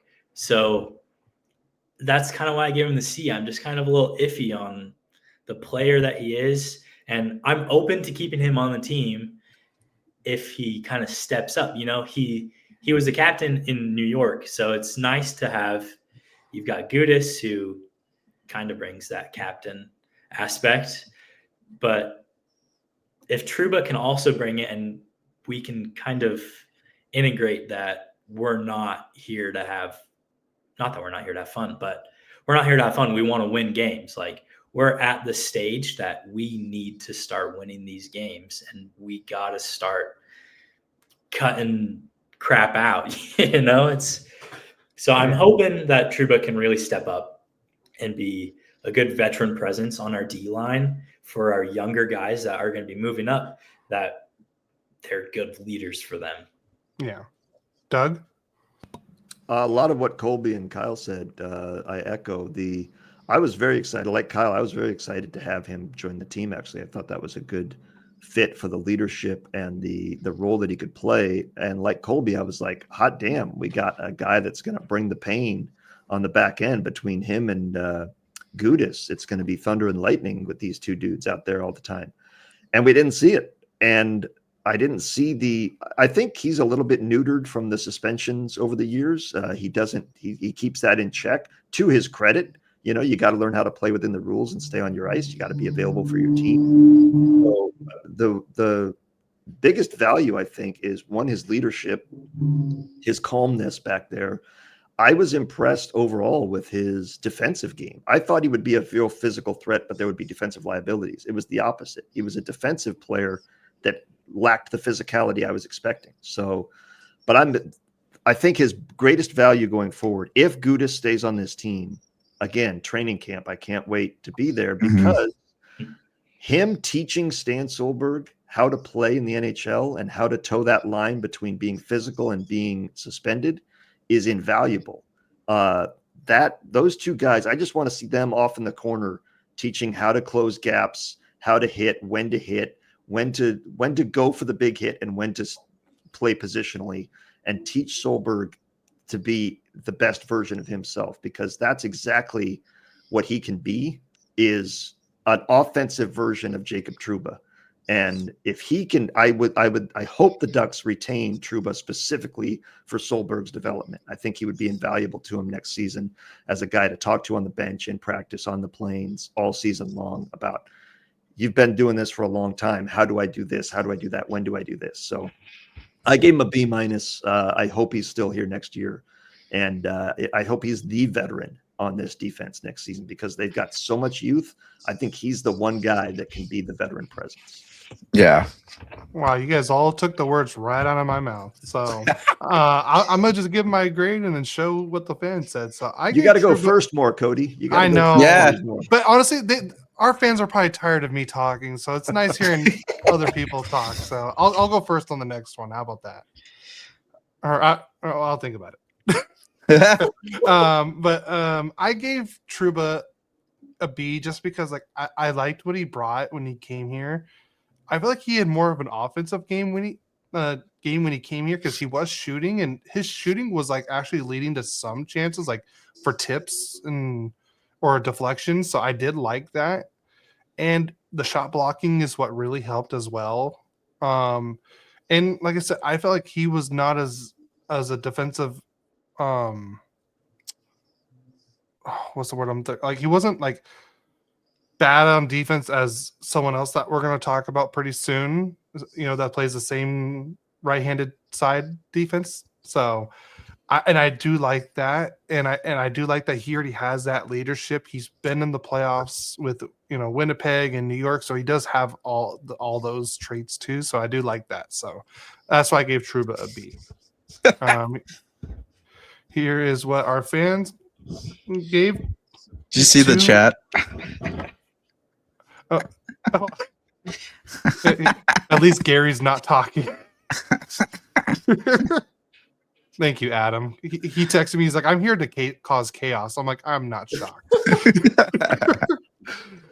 Here's what our fans voted for, or gave Trouba: 2 for an A, 36 people for a B, 21 for C, and 7 Ds, and no Fs. Hey. Yeah, no Fs. All right, next up, The Rangers' evaluation of him would be completely opposite. Yeah, Yes. He was their exactly. Cam Fowler. Yeah, pretty much. Literally. All right, I'll go first on the next one. All right, Drew Hellison. All right, I know he didn't play a full season with us, but I did like the way he looked when he first came up. I was like, wow, like he did not look like how he did in the AHL or even in training camp, because he did not have a good training camp at all. So I was really happy the way he looked when he first came up. But then, like, towards like the last, I want to say 10 games or so, he just looked like he was just there. Like he wasn't making the same plays as he was before. So if I had to grade Hellison, I would give him like a C minus. C minus, just because like I was expecting him to be like what he came out, and he had the hopes, but then I completely lost it after that. So I'd give Hellison a C minus. Doug, why don't you go next? I was pretty impressed with Hellison all season, and he's one of those guys that when you go into the last year, if you go a year from back 12 months, and you look at the Ducks' potential defense, I think you would list a lot of names before you got to Hellison as a guy that was going to play 56 plus games. True. And he reminds me of the adage of, it doesn't matter where you got drafted or anything. If you're on the team and you go into training camp, and again, why we're looking forward to it, is you kind of control your own fate. Force them to take you off the ice. Don't give them a reason to take you off the ice. And he kept earning time and kept proving that he was worth keeping in that top 6 as NHL defenseman. I was very impressed with his game. I think it was his first full NHL season. I think now he goes into the gym. He knows what to expect physically. He's going to come back stronger next year, but it is going to be a battle for minutes on that defense. And if he can go into the camp with the same mindset of force them to take you off the ice, don't give them a reason to, I think he could be right back out there. I gave him a B+. I was very impressed with Drew's game this past year. Yeah. Colby? I may have graded him harshly. I gave him a C just because I was expecting a lot more from him, which, maybe I shouldn't have. But he's the prospect that we got out of that Josh Manson trade. And so there's kind of a little bit of weight to it, especially when you're trading one of your good defenders for a draft pick. You want that draft pick to be good. So I don't know. His season, he looked really good at the start. But like you were saying, Cody, towards the end, it was just kind of what value is he really bringing to the blue line right now? Yeah. So that's kind of, I'm just iffy about him right now. I'm hoping, I know I keep saying it, but I'm hoping he takes the next step next season to really become that better player and really fight for that fight for the starting spot that I'm like, okay, I was totally wrong about him, which we'll get to another player that I've been switched on about. So, yeah. All right, Kyle. So it looks like it's the bottom versus the top here on the screen because I also gave him a B+. I felt like he was completely an unexpected bright light on the blue line for Anaheim. I felt like he fit in really well on that bottom pairing for their defense when he was in the lineup. He showed up every night, played pretty well. I thought he did really well against some of those top lines and was producing pretty decent as a blue liner. And yeah, I think the potential ceiling for him is pretty high and definitely hard to look at when you get rid of Josh Manson for someone like that. But I'm intrigued to see what the fan result was because it seemed like he kind of became a fan favorite. I noticed a lot more hype around him around the Honda Center, a little bit more. There's some Hellison jerseys getting sold out there. So I would really like to see where he goes as a Duck and then also just kind of see how the fans reacted to him because I thought he was pretty decent. Well, Kyle, your wish is my demand. Here you Yeah, go. I know. 2 people gave him an A, 29 a B, 28 a C, and 7 Ds.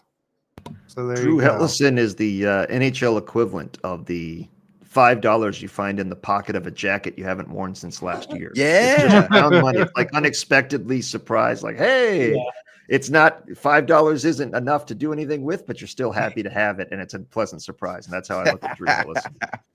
Yeah. So the next up is our captain, Radko Gudas. Is this the person you were talking about, Colby? No. Oh, no. Okay. Well, I All mean, right, kind of. When we first got him that first season, I'm like, man, this is our guy. He brings the grit. He's doing everything for us on the ice, off the ice.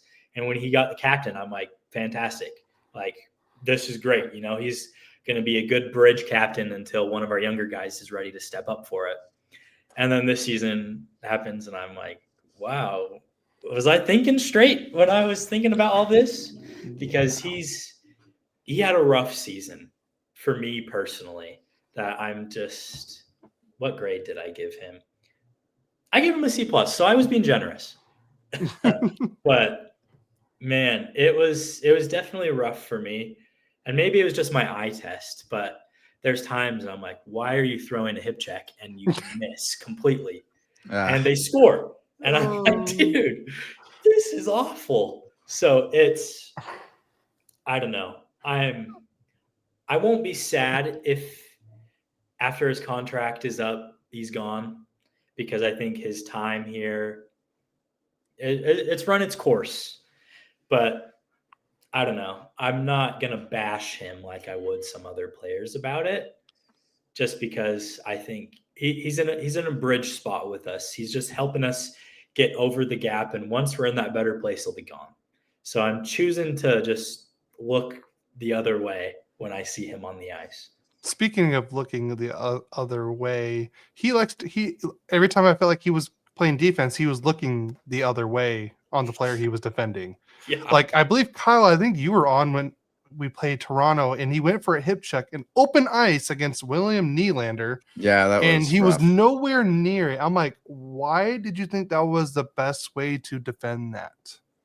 And they scored, and I was just like, I was watching. I'm like, I had to watch the replay. I'm like, did Gudas really go for a hip check right in front of the goal like that?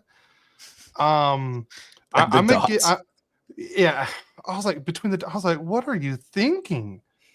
And there was just a lot of times where, like, the first season, like, I was excited to have him. I thought he was one of our best defensemen last year, but this year he was not even close to that. And I think his stats were only good because of another player that we're going to talk about later. I think he saved Gudas more than anything. So I gave Gudas the grade that for the position he plays, a D. Dang. So, yeah. All right, Kyle? Well, I definitely am not giving him a D, but I try to not let recency bias like cut into my grade for him, because this is a player that, again, I was ready to rip him apart, but then I went and looked at his numbers, and they were actually pretty decent. And he led the team in hits, which you obviously want from a guy like Gudas. And I think when it came to fitting his role, he played extremely well. He came through, and I mean, the end of the season, I don't know. There's still no solid answer on what's going on, if he was injured or not, or if he's getting surgery. Everyone in Czechia and their mother says that he's getting surgery. The Ducks are adamant that he's fine. So I could see if there was an injury and he's trying to protect that part of his body, and that's why he kind of made some of the more awful hits. He did just, I don't know, something about the end of the season, he started to go downhill, but then he'd have his good moments. And so I try to compare him for the entire year. I think he was one of the more solid defensemen that we did have. So that's why I give him the B-. And we'll see how things go with him being around next year, if he'll be around or not. But with him writing a book, I feel like that's him kind of sailing into the wind. But with 1 year left, wouldn't mind having him just to do that transition next year. Yeah. Doug? Well, he's the captain, and I think it's nice that he wore his grade on his chest all season. So he's a C- for me. The double hip check was a highlight of the year, right? You get 2 for 1. But I'm a big DC Comics fan, and he's the Two-Face to me, and it's in both ways. The Two-Face coin is Fowler. A lot of Ducks fans, I should say, would ignore Fowler's positive plays and focus on his negative. And Gudas is the opposite. They'll excuse his bad plays because they like the physical presence and they like him. I did not like his game at all this year. And a proof that stats are liars is that he was a +4. My God, if that guy is a positive player, then I don't know what ± indicates, because he looked terrible out there for a majority of the year. Especially his one thing that he's supposed to do well is play defense, and that was his weakest part by far, and I thought. So I was not impressed with him this past season. I hope he is not on the team next year, because there are 6 defensemen I think are better that deserve more minutes than him. But he does have that 1 year left. I hope they can find a way to get him traded or off the books somehow this summer. The conflict between his surgery and not surgery is that it is a jaw surgery, and they have not yet gotten through his beard to get to his jaw surgery. So that's the problem. He's scheduled for it, but they cannot get through it. It grows back too fast. It's too thick. It's broken every blade they've tried. No, the Santa Claus. The Santa Claus. Yeah, we've been saying for years on the Puck podcast that if you're good enough to play, you're good enough to be held accountable for your play. And if he was injured, I don't really care, because he was on the ice, and you got to perform when you're on the ice. And if you're that hurt that it's going to make you look that bad, get off the ice and let's bring up Tristan Luneau. Let's give more minutes to Oliver Shillington or Ian Moore, anybody else. But I was not impressed with him at all this past year, and it's a C- for me. So we have a couple comments on YouTube as well. Adam says, I love Gudas, but I'll bash him. My captain gets a D- from me. I can't give him an F because he didn't completely fail at his position. And my mom said he was a better salesman at the NHL shop, which he was. He did do a better job at the salesman, a lot better than Strom did. So I will give him that. Here's what our fans gave Gudas. 2 people gave him an A. 6 people gave him a B. 13 a C. 31 D, and 14 Fs. I mean, maybe I gave him the better grade because I have shared a couple pictures of beer with him. Not gonna share where that location was, but it was post game. Sick invite. Yeah, well, it was. I did not expect him. The place I was at, I was not expecting him and Bieksa and Emerson Edom to walk in, but I had to buy him a picture and say hi because I mean, when those guys walk in, obviously you do that. Yeah. But it's definitely a place where you're like, what am I actually seeing this right now? Yeah. All right. Next up, we got the team DJ himself, Brian Dumoulin. Woo-woo. Yep. Kyle, why don't you lead us off on this? Well, you brought up exactly why I gave him an A- B+. He's right on the tier there. The DJ bit got him the higher grade, but when it came to his defense, I thought he was one of the more solid defensemen that we had throughout the season. It was very unfortunate that he had to go at the trade deadline. I think we all kind of knew it was coming, and I hated the way that it was sold that like he had to go so that Zellweger and Mintyukov could get minutes. I'm like, you could just give Zellweger and Mintyukov minutes because they didn't even fit the role that he was playing. They brought Trouba in. So like, I don't know. It was a very weird way of selling, getting rid of one of the best defensemen we had in the season. I loved his energy. I loved the way he played. He always showed up kind of like the Terry on the back end where he always did the little things right. So yeah, B+ A- for me. Yeah, I agree. Like, I thought he was very responsible in the back end. Like, he didn't really make that many mistakes, even though a lot of our defensemen that's where they would turn over Gudas, right there in our defensive end. And he really played had the possession of the puck really well for a defenseman back there. Like, you could tell, like, he was never like, oh crap. He was like, no, I'm gonna just turn. No, okay, I don't have that. Like, you could just tell he looked comfortable out there. So I gave Dumoulin a B for this year. I like the way he played. Like I said, it just sucked for the position for Dumoulin just because we had so many young people that we wanted to bring up, and it was either sit Zellweger, who sat out 90% of the time, or sit Mintyukov, and we're like, no, we need to play both. And Dumoulin was just the odd man out pretty much, where it should have been someone else. But yeah. Doug, what do you think? I gave him a B. I was pleasantly surprised with Dumoulin this past year because I didn't have high expectations for him. I knew he would be good defensively, and he was, but the offense was more productive than I thought. He had as many points in 61 games he had more points in 61 games than Lundestrom had all season. And that's not good because Lundestrom's a forward and was here all year. But I was impressed with his overall game. But when we started the season, I remember thinking it's just one too many with Fowler, Gudas, and him. That's one too many veterans because you have Zellweger, Mintyukov, Helleson, and Lacombe. Obviously, somebody's got to sit plus Luneau. It's too many veterans, and this is not the year for veterans on defense.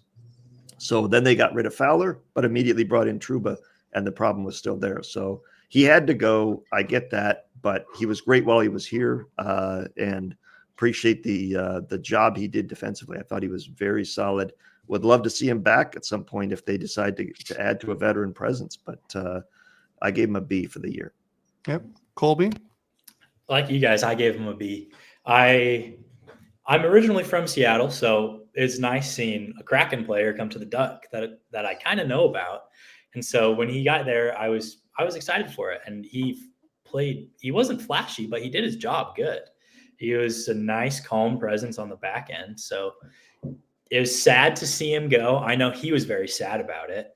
He wanted to stay with us, and it sucked that we were in the position that we were, which, like you guys have mentioned, we could have easily have not been in that position. But in the off chance that we can bring him back, I would be happy if we could do that. But it's sad to see him go, but for his games that he was with us, he did very well. So can't complain about him. Yep. And here's what our fans said about Dumoulin. 5 people gave him an A, 30 people gave him a B, 21 people gave him a C, 2 Ds, and 2 Fs. Man, the Kings grades were not this weird last week. I can tell you that. Next up, we got Pavel Mintyukov. So I love Pavel Mintyukov. He's one of my favorite of the younger defensemen coming up. I think he could be, if he really can. Now he's really got this pace, and I feel like if he really can hit the gym and start working on his bite, he could be the pit bull of the team. I compared him to, he has the potential to be like a Charlie McAvoy of this team, or a oh my gosh, I'll just keep moving on. I totally just drew a blank on the name I was thinking of. But yeah, I just think he's got this bite to his game. He can play physical. He can play offensively as well. And I give him a B- based off of the performance we saw. And it was unfortunate the way they treated him with the off and on with Zellweger. Made no sense to me. But having a full season of him next year, I think, is going to be excellent. Yeah. Doug? I gave him a C because I didn't like the regression, but I don't think it was all his fault. I think Cronin, much like Zegras, was in his ear telling him defense first, second, third, and that's not his game. I think you could just see a hesitation, it seemed like, this past season with him and Zellweger to join the rush and to be creative offensively, to pinch. They erred on the side of caution too often, and that leads to, lack of possession, and that's not their game. So I expect him to be much better next season under Coach Q. I think he's going to be one of those guys that takes off. And I do wonder, though, I'm not a big Cronin fan of how he used the players, but I wonder if Verbeek didn't have a role in that as well, because of the way we saw them throttle Carlsson in his first year, where we're going to have scheduled days off and make sure these are not the biggest guys. They're still young. Was that part of an organizational direction and that's why we started the season with 3 veteran defensemen, is because they wanted to make sure these guys are not playing every single night to keep them physically healthy. I hope that's not the case, because we need him and Zellweger need to be on the ice every game they're healthy enough to play from now on. And the potential for Mintyukov is through the roof. You see that excitement in his game when he gets an opportunity in the offensive zone and the creativity. And I really expect the power play to be a lot better with him as a part of it next season than we did this past season. So I gave him a C because I didn't like his overall game, but I do think that had to do more with coaching and organizationally than himself making those decisions. Yeah, no, I agree. He definitely did take a step back this last season. Agreed. I gave him a C as well. I felt like there could have been a little bit more offensively from him, but also, like I said, the coaching did not help. Because sometimes you just can't get into a groove when you're on and off the ice like he was to start. He was playing. You could tell he was a little bit more comfortable towards the end, but like I said, I don't. But like I said, he struggled still, but I did like the way he played towards the end, so that's why I kept him at a C. Colby, like you guys have said, he's kind of in the B- C+, whatever the teacher wants, they'll give him category for me, just because he took strides defensively. and he showed a lot of promise. So I'm very hyped to see what he's going to grow into. He didn't have a ton of offense growth this year, but he did a lot of the dirty work for the team, which is always good to see. But like you guys have said, I think it just ties into him sitting out 5, playing 2, sitting out again. And so that sucks as a player to have to go through that. And then your coach is telling you, hey, well, you're going to grow better by watching. That it's not always the case. And that it frustrates me to hear Cronin in the post-game interviews talk about that. So I love Minty. I'm excited to see what he's going to grow into. Yeah. With how much hockey I've watched, I should be Connor McDavid with that logic. For Pavel, we got 6 A's, 20. So was it 26? 26 B's, 30 C's, and 4 D's. At least there's no F's. Yeah. Always good. Next up, we got Olen Zellweger. Doug, why don't you start us off on this one? I mean, you can just run back everything I said about Pavel Mintyukov. It's exactly the same problem here. A little bit of a step back, I thought, from his creativity and offensive production than I expected. But also, I think for both of them, again, I'm not an analytics guy, but I am more of a psychology kind of person towards the game and how players, the mentality of the game.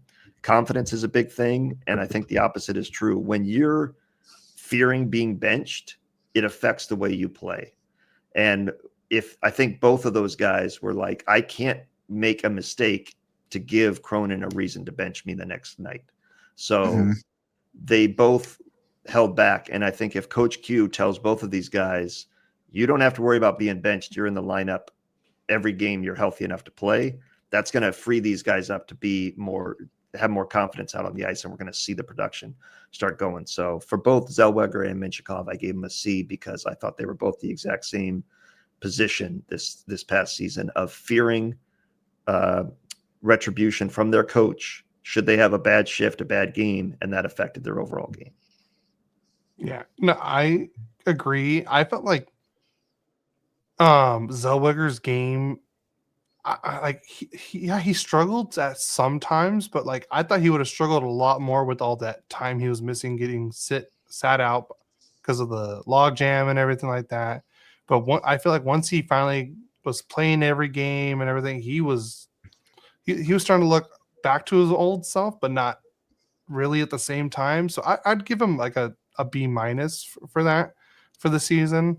It just sucks like with the whole log jam and Cronin as the coach, what killed us. So Colby, what do you got? Basically the same thing as you guys and the same thing I said for Minty. I gave him a B-. He's kind of in that same area for me. I love what I'm seeing. It sucks that he was benched. I'm hoping that next season he's going to grow more. Yeah. Keep it simple. Kyle? I'm just going to say B- and ditto for sake of time because I'm on the same boat. Okay. All right. And here's what our fans had to say for Zellweger. 13 A's, 40 B's, 12 C's, and 1 D. Dang. All right. Next up, our last defenseman, Jackson Lacombe. Colby, lead us off on this one. You know, I don't know if anyone else was in this same boat, but the first season that he played, I was very skeptical of him. I was worried about what he was going to turn into, and I was kind of like, oh, maybe we should just drop this kid to the goals, let him develop.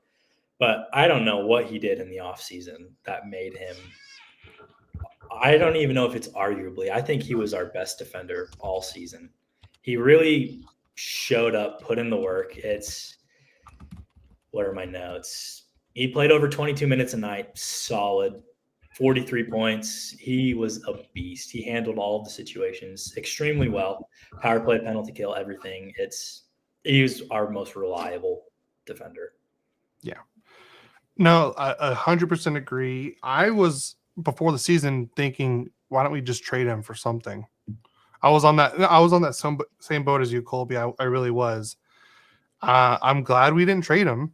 And he was by far our best defenseman, and he had all those points even with Radko Gudas as his partner. So, like I said, he really helped, I think, Gudas' game, because all I can tell you is I think Lacombe had to have been taking Advil after every game for carrying Gudas on his back. Yeah. So, in my opinion, I gave Lacombe an A, and that was one of the easiest A's I think I've had to give so far. Yeah. Kyle? Well, like you said, Lacombe starts with an L, so does lidocaine patch, and he was definitely using those with that back pain from carrying the captain. But one of my favorite players, completely unexpected. I think it kind of goes to show just how different this league is when it comes to looking at defensemen versus forwards. Like, I totally forgot that him and Zegras were drafted the same year. And it's like just now Lacombe has taken this spark, and he was his second season technically, at least full season. And to have the breakout that he had this year, I thought was awesome. And then to hear from Pat Verbeek that he sees another level to his game, like, we definitely have a Norris candidate potentially on this with Jackson Lacombe. And you saw it every night with his ability to just angle people off, take the puck off. And he never seemed like, he kind of reminds me of Scott Niedermayer, speaking of former Ducks, where he never looks panicked or never looks like he's even working out. Like, he's just so calm and collected back there. And then he's a one-man breakout, can get the puck up, he can join the rush. He's everything you want in your defense. And if this is just a preview of what we're going to get out of Jackson Lacombe, it's going to be amazing. So I gave him an A. Yep. All right. We all graded on this one, correct? No, I've not, but it's my first A of the entire show so far, and he's an A-. He was. How do you not love what you saw from Jackson Lacombe? And not only, you mentioned kind of a potential Norris Trophy candidate, he was 23rd in the entire NHL in points for defensemen on a team that had trouble scoring. My only concern is that kind of the opposite of what we've talked about with a lot of other guys is, was this a Cronin guy? Was this a guy that actually thrived in that system and responded to that coaching? And will he respond as well? We expect a lot of players to take off offensively because of Coach Q. Could he be the opposite, where he doesn't like that and he liked the structure and the game that Cronin was preaching? So that's my only concern, but it's a very small one, because everything we've seen from the last 2 years, this was for years we had the Ducks with all these defensive prospects. We had Drysdale, Mintyukov, Zellweger, Leno. We're like, man, the defense is going to be great. And we forgot about Jackson Lacombe, who was a second-round pick. This is not a low pick that was a chance. It was basically a fringe first-round pick that the Ducks got. He's proven to be the best of the group so far. And yes, he's older, and yes, he's developed, but that's a guy that I am very comfortable having as my top pairing. I think he's one of the best-kept secrets defensively in the entire league. An A- only because I'd like to see more from him in special teams, which I think he has in him. And hopefully we see that coming in the season, but absolutely loved his game. Yeah, I 100% agree. Here's what our fans had to grade for Lacombe. 60 people gave him an A, 5 people gave him a B, and we had 1 C. They probably gave the other guy an A. Yeah. All right, so that was our last offensive. So let's move on to the goalies. I know the first two are going to be pretty. Hopefully, let's move them pretty quick. I say for the first two, we just give grades because they barely played. Ville Husso. Colby, what do you got? I give him an A. I loved him. All right, short and sweet. All right, Doug? I gave him a B+, and I hope he's our backup next year. Yeah, I agreed. Kyle? Yeah, A/passing, because he didn't really have much, but when he did show up, he showed up, and it would be stupid for the Ducks to not sign him as a UFA. No, I agreed 100% with all of you. I give him a B+, A-, just because, like I said, he came in and did what he needed to do as a backup role. So here's what our fans gave: 6 A's, 31 B's, 17 C's, 9 D's, 3 F's. And we have the Ducks legend himself next, James Reimer. My grade Colby? on this? Or Kyle, go. Yeah, go ahead, I was going to say, my grade on this is who? Yeah, I saw that. I'm like, oh, that's good. Yeah, we're gonna say incomplete. Doug. I had a D because I saw him. They obviously claimed him from Buffalo for the season, so I get that he's not. He never even got Ducks pads, But I'm a big fan of the former Ducks that were here briefly, and one of the guys that I'm personally friends with is Jason LaBarbera, and he was here for five games, and I've got his game used glove and a jersey, and Wow. I like wearing that. And I remember a guy asked me, are you related to him? That's kind of how I feel if you're a fan of James Reimer. Are you related to the guy? Because he was here so briefly. But I gave him a D because when he did play, he did not do well. Like the exact opposite of Husso. Husso took advantage of his limited opportunities. Reimer sucked. And so I was not sad to see him go. Yeah, I gave him a D because he didn't have any of the Ducks colors. And you could tell he just didn't look comfortable. He was swimming a lot when he wasn't. So it's a D for me. Colby? I give him an F. Just short and sweet. He played 2 games with us. There's not much to grade off of, but he let in 9 goals in those 2 games, and he had an .864 save percentage, which is awful. Yeah. So, yeah. All right. So where's there it is. James Reimer, no A's, 7 or 11 B's, 23 C's, 16 D's, and 16 F's. B's? Yeah. Yeah, seriously. Was he out paying for people's parking? I mean, It was B for I'm in Buffalo now. Yeah, you ain't kidding, man. Like, I don't get that at all. That makes no sense. All right, next up, we got John Gibson. I'll go first on this one. Gibson, when he wasn't getting ran into by the other team, he was a great goalie this year. Like, he really stepped it up this year. I love the way he played. It was a lot different than the last couple seasons we've seen from Gibson. So I would give Gibson a B on this one. So, and here's what Adam said about Reimer: 9 goals in 2 games. Sounds like a beer league season. So, Doug, what do you got to say about Gibby? Gibson is he's like your best friend in high school to me, and I'll explain that in a second because I thought he had a very good year when he was available, when he was playing. Again, has trouble staying healthy, unfortunately. Not entirely his fault. But when he does play, he was very good this past year. But the reason I say he's your best friend in high school is as much as I've enjoyed my time with him, it's time to move on. I'm ready to grow. And I'm moving on to college now. The Ducks are moving into a new era of their organization, hopefully. And I think it's time, finally, that this is the off season that they trade John Gibson and find a new home for him, whether it's Pittsburgh, whether it's Detroit. I don't really care. I'm not happy to see him go. I'm not saying good riddance. He'll get a very warm welcome when he comes back. But it's time for him to find a new place to play in the NHL, in my opinion. And he goes out with a B-. Yep. My mom put always a Gibby fan. All right, Colby, what about you? I gave him a B-. I love Gibby. He's very talented. He only played 29 games for us. A good chunk of those he left early. So it's kind of hard to really grade him. When he's healthy, he's very solid.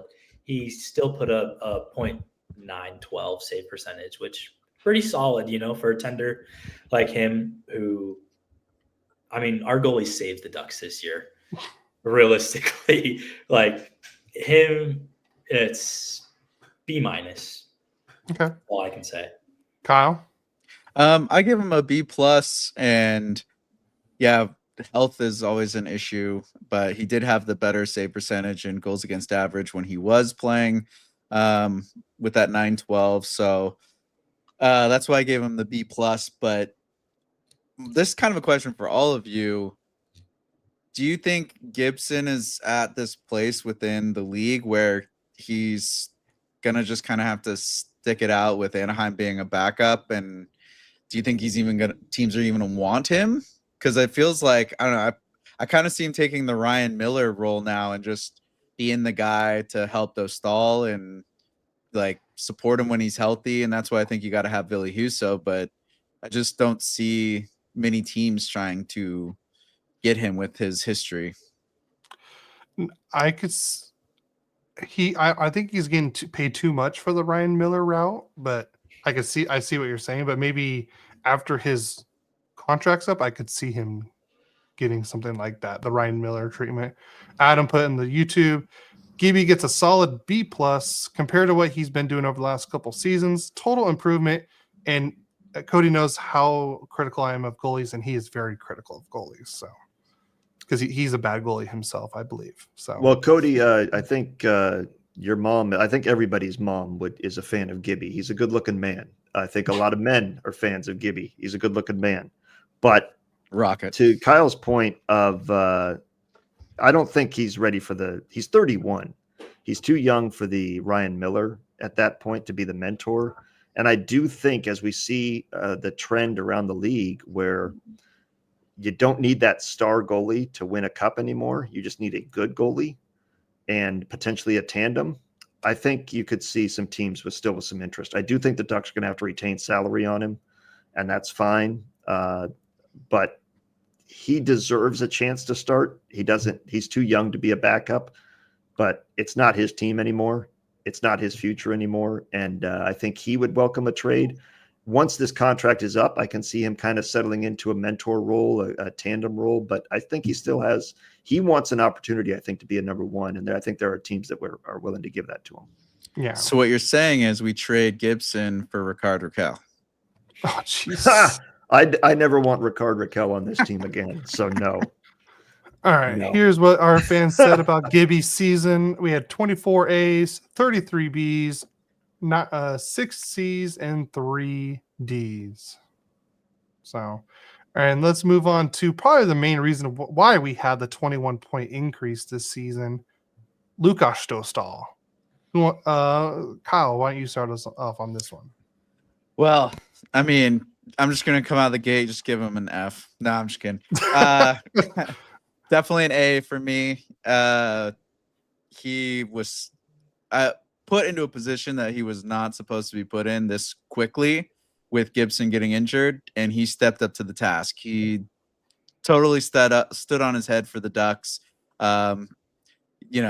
One of the most shot against goaltenders in the entire league, and he was like up in the top 8 for most of the season and kind of dipped there towards the end. But I mean, after an exhausting season like that, where you probably went into it mentally thinking you're going to be splitting the games, and then all of a sudden you're playing all of the games.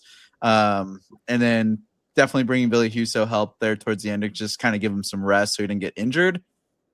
Absolutely great player. He's definitely the franchise goalie now, and he's one of the coolest guys ever. He's so nice. I'm friends with Allergic Emma's mom. She was the 21st Duck this year, and Emma and Dostal were like best buddies, and he just took such good care of her. Literally every time there was a meet and greet, his first priority was to go say hi to her before anyone else and like actually spend time with her and talk to her. So he's just a great cat, and talk about good looking guys. That guy, he could have been a model if he wasn't a goaltender. So the Ducks are definitely lucky in that category. Yeah. Doug? Obviously an A. If you don't give him an A, then I don't know what you're doing. The performance he did this past season, and to Kyle's point, seeing the amount of shots he did, he played 9 games less than Connor Hellebuck this year and saw 39 less shots. So, I mean, the guy was absolutely under siege for most of the season. 8th most shots against in the entire league, despite only playing 54 games. Everybody else in his group, everybody else in the top 10 played more games than him. So he was fantastic, though, and gave the Ducks a chance every night, stole points. I do think it's one of those quirks, kind of like how the Ducks had 5 20-goal scorers, but nobody had more than 22. It's a quirk of the stats that the Ducks had 4 goalies play for them this season, and 3 of them, other than James Reimer, all had the exact same number of wins and losses. He was 23, 23, and 7. Gibson was 11, 11, and 2, and Husso was 1, 1, and 1. So none of them had a losing record. None of them had a winning record. all of them were 500. But Lukas is just such a strength of this team going forward. And one thing the Ducks have always done is develop good goalies. Yeah. And that is no different this year. And that's why I'm willing to give Gibson a fresh start somewhere else. And I think if you could go into next year with Dostal and Husso as your tandem, and Husso has to sign, he has to want to sign here to be the backup. But if that is your tandem, I think the Ducks are very comfortable with that. Yeah. Colby? Yeah, I mean, I gave him an A, just like everyone else. And I basically everything I have, you guys have already said. I mean, he's a very solid tender. He kept us in games we had no business of being in. I mean, you can't ask for really a better goalie that's that young, that you can develop so well, and he can lead us to so much. Yeah. No, he's an A from me, and I think we all added someone else to our enemy list after this because someone gave Dostal a D. Oh my gosh. Find him, Right? take him out back. Get the analytics. So, yeah, it was pretty obvious. A's across the board, 61 A's, 4 B's, and the lone person that gave Dostal a D. I hope it was D for Dostal, but I hope that's Right. the only reason. His last name has a D. I'll give him a D. They went to a game, and it was the one game he lost. Yeah. All right. Next up, we got assistant coach Peter Budaj, and I believe he was the goaltender coach. Let's see. I mean, I say we all give him a B, because I mean, think of how well our goalies played this season, especially in his first season as a goalie coach. I don't know if you guys have anything else to say. I'm just trying to help save a little bit of time for us. If you guys have anything different, speak. Go for it. A plus. A plus. A plus. His Coming in for job, first year. Amazing. The Ducks goaltending from top to bottom was exceptional. He deserves a big part of that. And yeah, A plus from him. Here's what Adam said. Whoever gave him a D needs to be old Yeller. All right, Colby, A plus from you for Budaj. Yeah. All right, perfect. I'm good with that. Next up, we have assistant coach Tim Army. All right, I'll go first on this one. Tim Army could walk in here right now and punch me in the face, and I would have no idea who he is. So yeah, absolute incomplete. I don't know what he did on this team. I don't know what he did as a coach, but I had to look him up. I'm like, he was an assistant coach this past year? Yes. I have no idea what he did, so incomplete.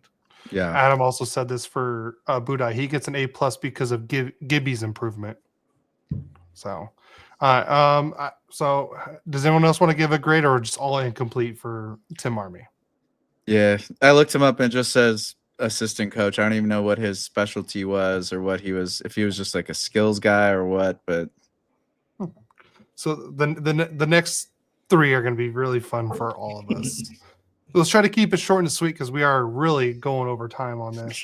So we have assistant coach Brent Thompson. Kyle? F. Yeah, okay. F. Yeah. Special teams was god awful. No improvement, no change, and that goes to Rich Clune as well. Just, I have no idea what they were smoking or what they were doing, but the definition of insanity is doing the same thing and expecting different results, and that was our special teams this year. I don't think there was a change between penalty or power play group 1 and power play group 2. They were the same method, same setup. Not a single person going to the front of the net. Just hit the one-timer. Terrible. Yep. Was Brent Thompson the power play? I think he was. No, he was the penalty kill. He was penalty kill and defense. So I gave him a B minus because I thought the defense was the strength of the Ducks, if anything, and the development of Lacombe and what we saw from the defense overall, I was impressed with that. So if that was his role, I think he did it well. And he was the only coach that was doing his role well, in my opinion. Colby? I gave him a C plus. I thought he did a pretty decent job at revamping the penalty kill approach, but the impact of it, I still haven't really fully assessed to fully judge about if the growth of it is that good. So it's kind of the middle ground for me. Yeah, I wouldn't be sad if he wasn't back. well, he's already fired. Not back. Yeah, he's not gone. coming back. Yeah, he's gone. He gone. So Brent Thompson, 1A, 8 Bs, 10 or was it 19 Cs, 18 Ds, and 20. Yeah, I gave him a C as well. Nothing. You guys all said what I wanted to say. Next up is another coach that also got fired, Rich Clune. All right, Colby, you obviously got something to say. Go for it. F across the board for everything about Rich Clune. That's man. Not even his suits or the way he does his hair. Even The his way he haircut. looks, I'll give him a B. You know, he's a handsome looking guy, but that doesn't excuse the pure terror that he was. All right, Doug. F for fire him into the sun. All right. That was awful. I was optimistic when they hired him because obviously the power play 2 years ago was a disaster. They brought in a new guy. I'm like, oh, we got a new approach. It was worse. And to Kyle's point, nothing ever changed. It's like to the point that if the Ducks got a penalty, if they drew a penalty, I was like, can we decline that and go 4-on-4 when we take a penalty and just offset it? Because this is an absolute waste of 2 minutes for everybody involved. Terrible job by Rich Clune. Kyle. I mean, I'd kind of combine the two together because I just picture them both as the special teams guys, and the penalty kill wasn't good, and the power play was even worse. So, F-. Yeah, it's a quadruple F- from me. So, here's what Rich Clune got. He got 1A. It's nice to know his wife watches the show. 3 Bs, 13 Cs, 14 Ds, and 35 Fs. And I mean, look, the A is we can all laugh off one person clicking just to be funny. Yeah. But the B's and C's? Yeah, a little we questionable. There's nothing good about this man's performance at all. Power play. Yeah. Oh, Zegras on the power play. Let's give him a B and a C because he put Zegras out there. Good for you. Everyone knows to do that. All right. Since Doug, you've brought up probably the coaching aspect of all the grades the most, I'm going to give you the first shot at Greg Cronin. I'm going to give him a D- because at least he didn't abuse the players physically. To my knowledge, he didn't violate their privacy like Mike Babcock. He didn't cover up sexual assault. There are things he could have done worse, but he was atrocious. And I've never wanted a Ducks coach fired more than I did this past season. I hated his approach to this team. I hated the way he put players in a position to not only not succeed, but to struggle, I thought. And there was no joy. For years under Bob Murray, I constantly questioned, what are the Ducks trying to be? If they are playing an ideal game, what are the Ducks? And he was always reacting to what was happening around the league. Oh, we need to be faster. We need to be bigger. We need to do this.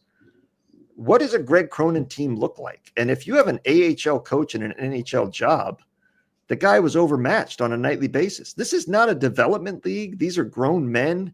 You don't need to punish them. You don't need to develop their game. No, you need to try and win games. And he showed no ability. And he just kept seeing, and everybody's like, oh, he took a softer approach this year. He wasn't as much of a hard ass.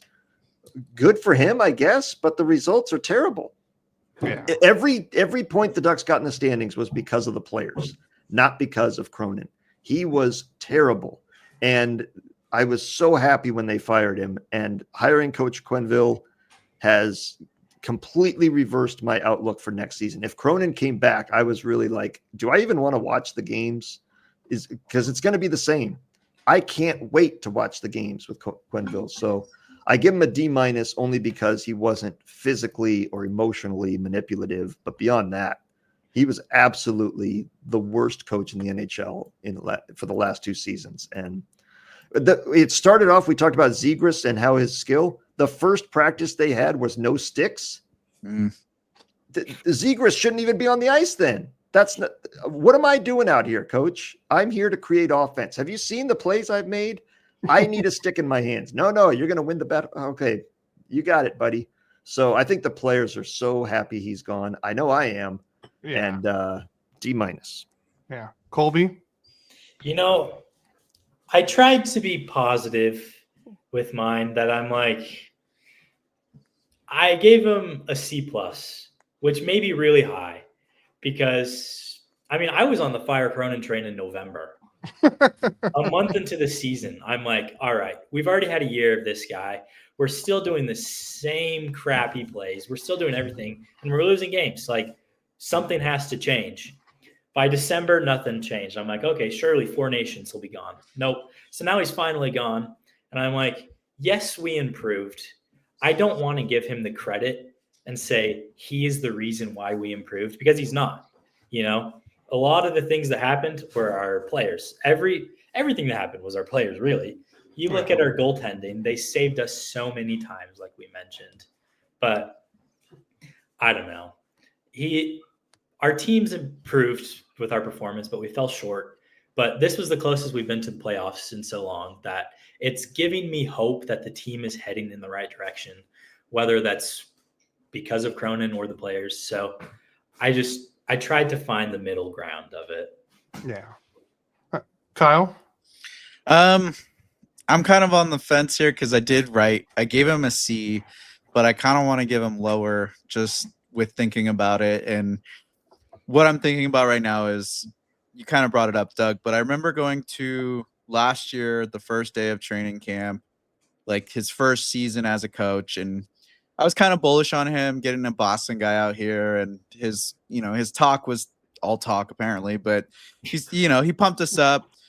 Go to the on ice session, and the first drill, they're all skating around with no stick, battling for the puck, and I'm like, well, this is interesting. I guess just kind of like get them warmed up or something.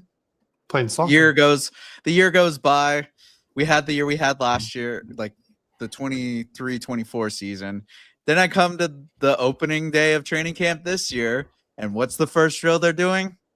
Messing around with no stick, trying to battle and like doing it. And I'm like, what are we literally doing the same thing? So I was on the Fire Cronin train that day, and it just never came together. There were moments where I was like, maybe he's actually pretty brilliant, because like we'd go on these road trips and play some decent teams, and the Ducks would look kind of mid, and then we'd come back and like dominate at home for a couple days against some pretty decent teams. So I'm like, maybe he like was like, hey, let's pay attention to what they're doing and then apply it to our game. But then it would fade away. So I don't know. C-, D, what, like, didn't show up. Just it's hard. There was improvement, but yeah, it's not really his doing as much as he tries to take credit now in post-season interviews. And apparently he said he was an analytics guy. And I think it's kind of ironic that him and Quenneville got together and had lunch in Florida. And he asked him for advice and stuff. And I would love to be a fly on the wall in that conversation, how that went. And now like that he got replaced by him. But yeah, just not it for me. Yeah. It was a D for me. You guys pretty much said it all. And here's what I put. I had a little fun with the Cronin one. One person gave him a B, 8 people gave him a C, 13 Ds, 45 Fs, and we had 66 responses, and 65 of you put, woo, he's gone. It was funny because when I first made this was before he was fired, and I was put fire him now, but then he got fired, so I had to change it to woo, he's gone. So I had a little fun with that one.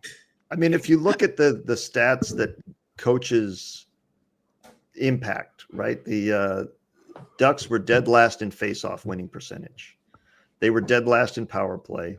They were dead last in shots against per game, and they were 29th on the penalty kill. What did the Ducks do well last year? They got goaltending. It was players that did something well. The team didn't do a damn thing well. That man was incompetent.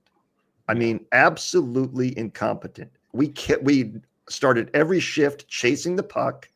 We never had any answers on the penalty kill or power play. And the players, he choked the life out of them offensively. It's just, I'm telling you, the whole league is sleeping on the Ducks because of what Cronin did these last 2 years.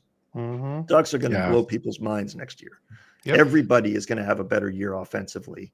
And they're going to be like, where'd this come from? Because we had basically a throttle on the entire team these last 2 years. Could you even remember a game where he shuffled lines mid-game? No, that man, like Randy Carlyle drove me crazy with his constant writing notes, but at least Randy Carlyle was, I had confidence in him as a coach. So, but he constantly was shuffling lines and but at least he's doing something.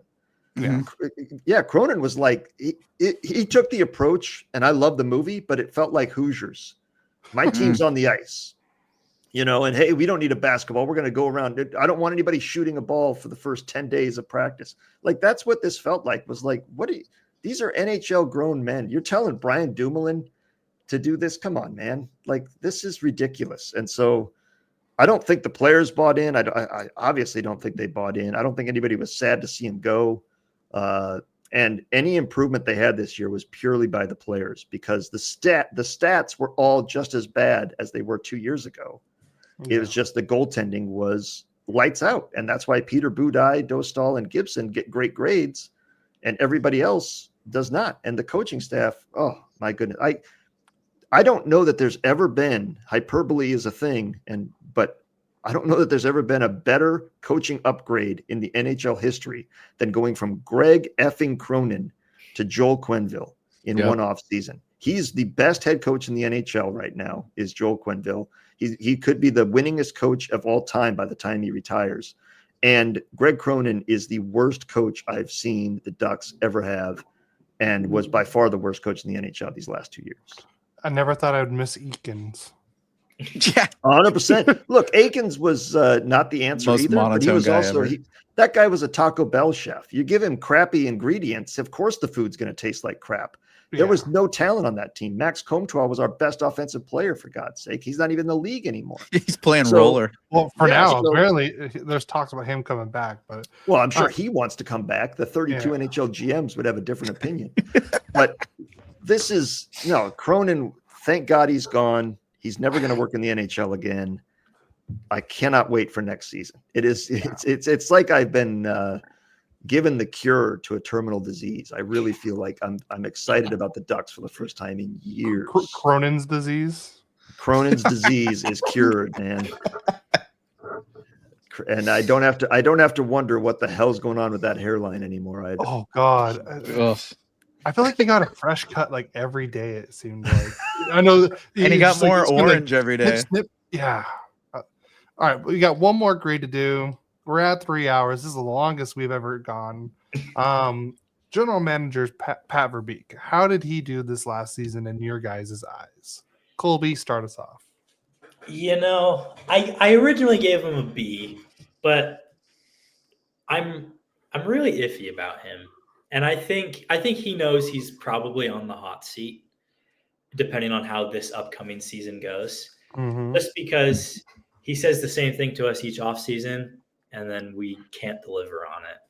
I was so bummed when we went to the migration event. He's like, we're going to go for a top six winger. We're going to go get our top six.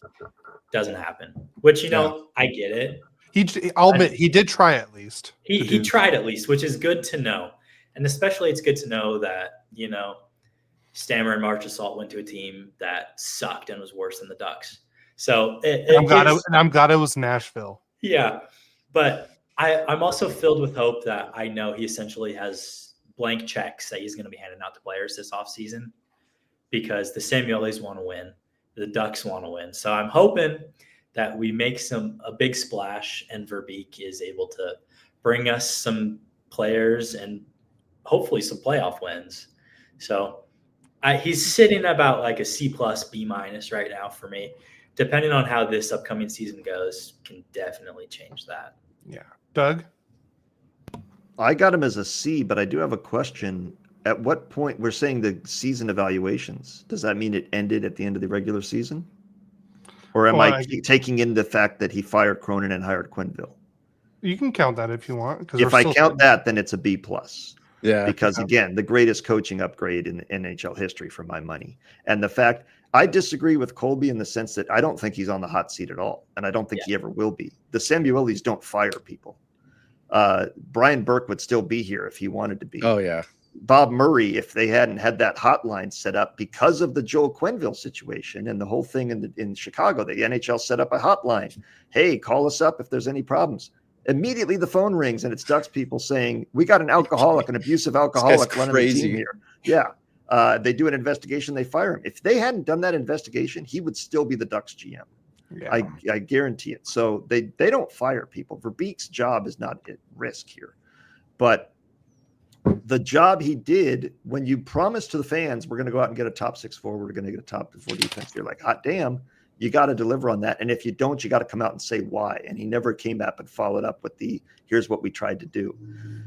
The biggest plus for the Ducks this offseason where it'll be different is that it is Quenneville. No player wanted to come and sign with Greg Cronin behind the bench. Players want to play for Quenneville. I firmly believe that around the league. So there are going to be guys that are free agents that will consider the Ducks because of their head coach where they wouldn't have in the past. And with a full pocketbook, with a head coach that has respect around the league, I do expect him to be more successful, but I still think he should go the trade route because that's a known quantity. You can control your results. If you're hoping for free agency, you're going to be bidding against a lot of other teams that have a lot of cap space and better recent results. So it's a less of a known commodity there, but I give him a B plus if we're counting the coaching, a C otherwise. The roster didn't improve much. I'm hopeful it will this coming season. But the coaching change alone, that he did not look at a 21-point improvement in the standings and say, we've got our staff. These guys did a great job, that he had the guts to fire him and be one of the first to do it so that he could get on the coaching carousel early and get the guy he wanted. I give him credit for that. Yeah, agreed. I was thinking the exact same thing. I was planning on giving him like closer to like a D plus, just because I didn't like how some of the trades he made and the timing of them. Like, one, I don't think the Trouba trade was really necessary at the time we did it, and then we take on the full $8 million and don't retain, or we don't get anything back for that. We give him a 4th round pick and back in 9, and we don't get anything back for taking the full 8 and after helping them out. Taking so long to trade Fowler and Dumoulin, even though I love Dumoulin when he was here, but he needed to be traded sooner. And I do like the return we got back from him, because I didn't think we were going to get a prospect and a 2nd round pick for Dumoulin, to be honest. So I will give him the benefit of the doubt on that, and then plus the firing of Cronin and everything to get on it, I'll give him a C plus. Just because I didn't like how the moves he made. He didn't do anything last offseason to really help with this season. So it's a C plus for me. Kyle? I give him a C because kind of same reasons there.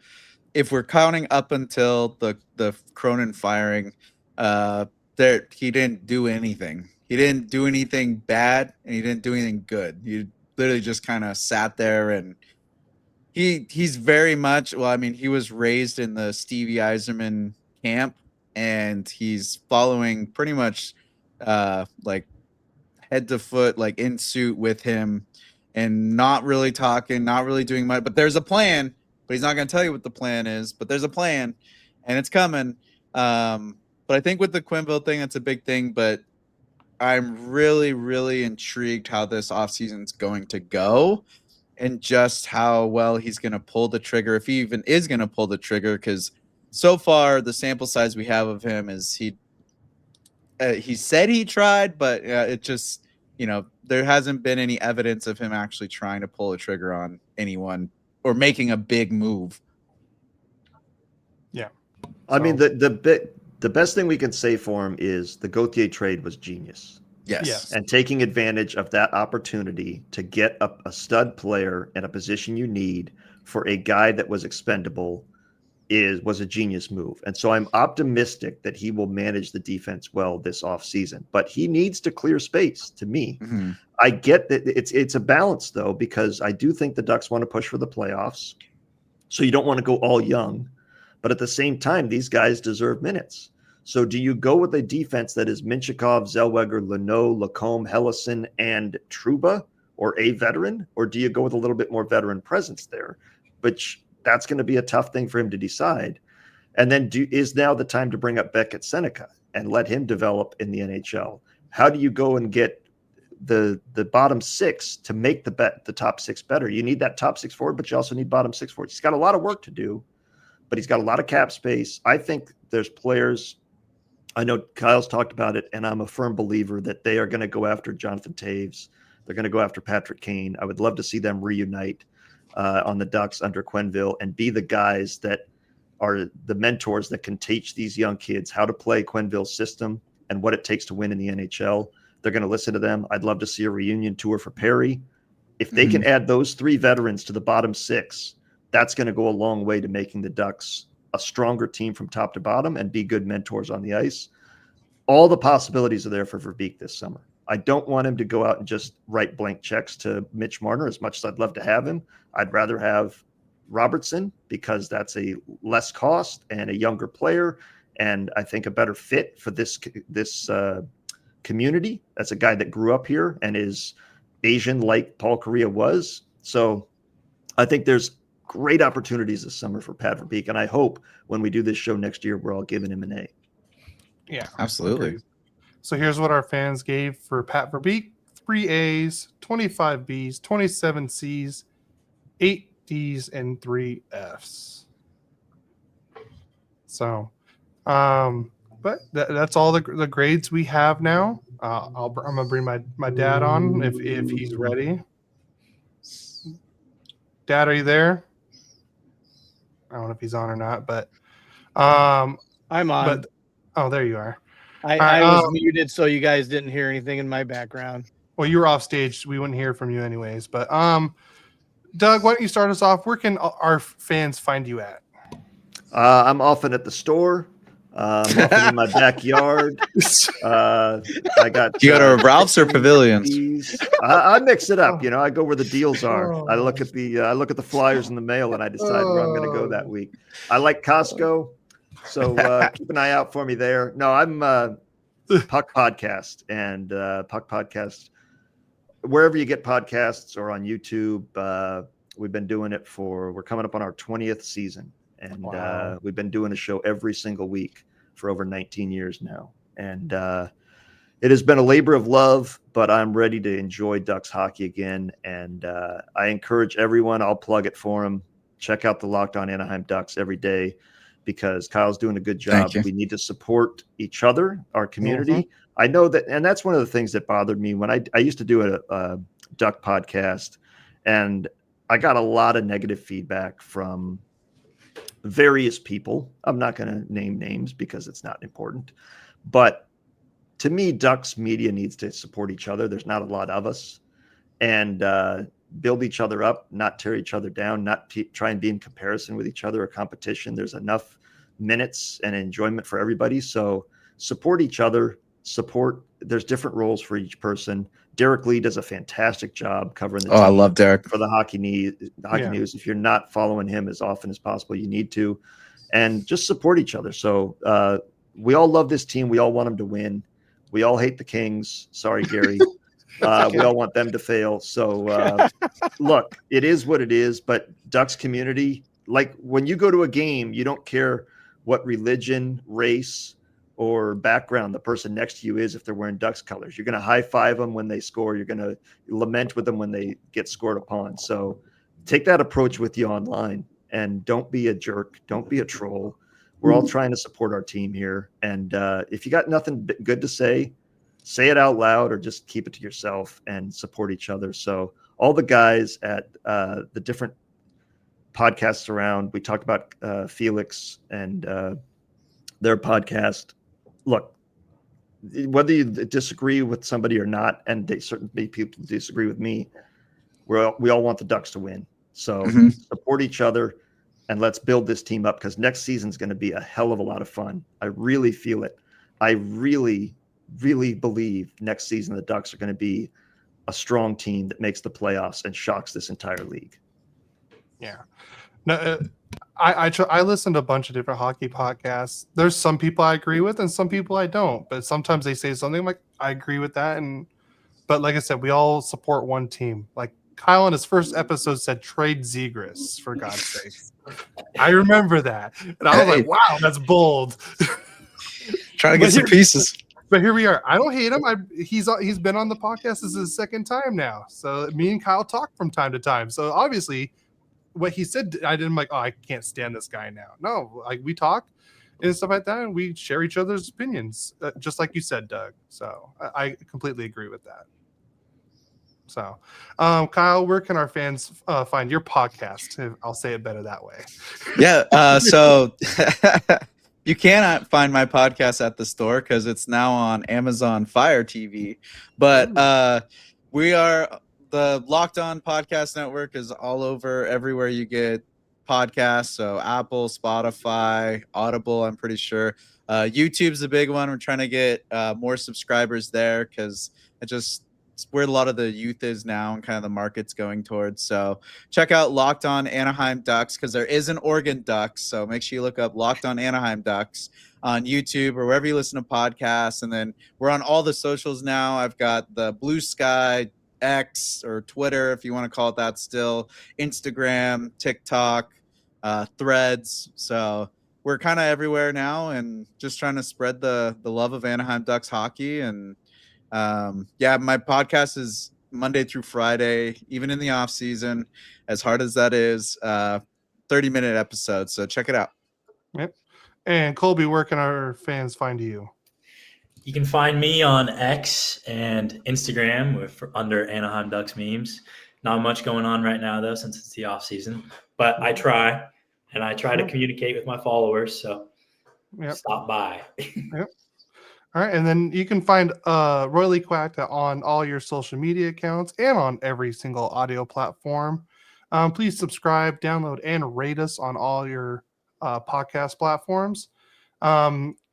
And follow us on YouTube and Twitch, and leave comments too, like Adam and my mom did, and my dad trying to correct my mom or Adam on how to spell my mom's name correctly on YouTube and everything. And don't forget to join our Discord where we can talk everything there and even have some fun discussions like Star Wars, because I see Boba Fett's jetpack in Kyle's background, and Colby, you have the Millennium Falcon next to you.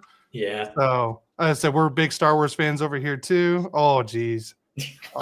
Captain Rex. I love it. Yeah.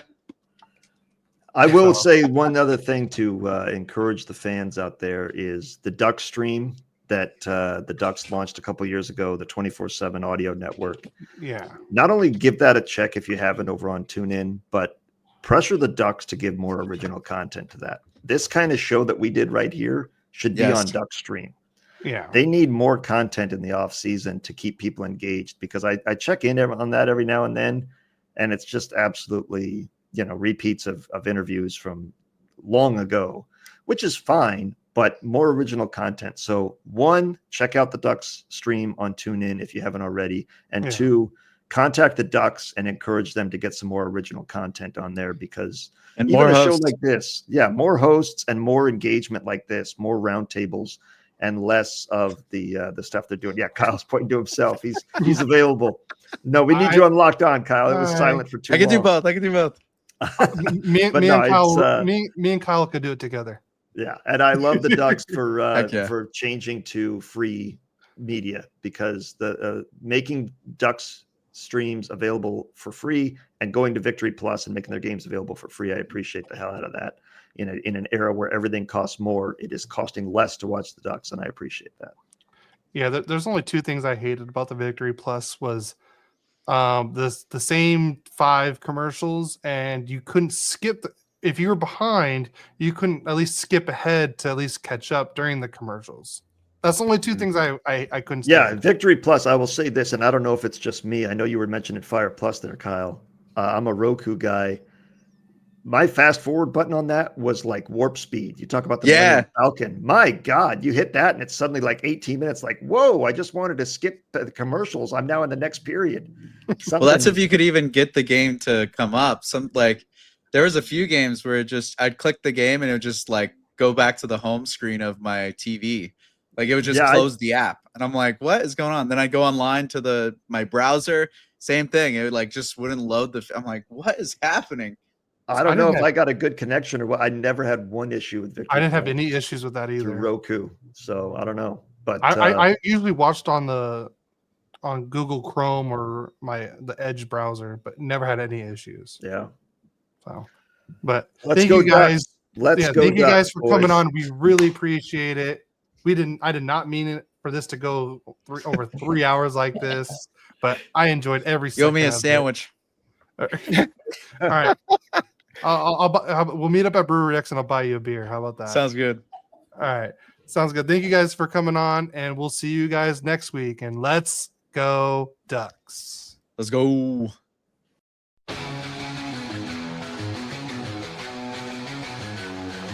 A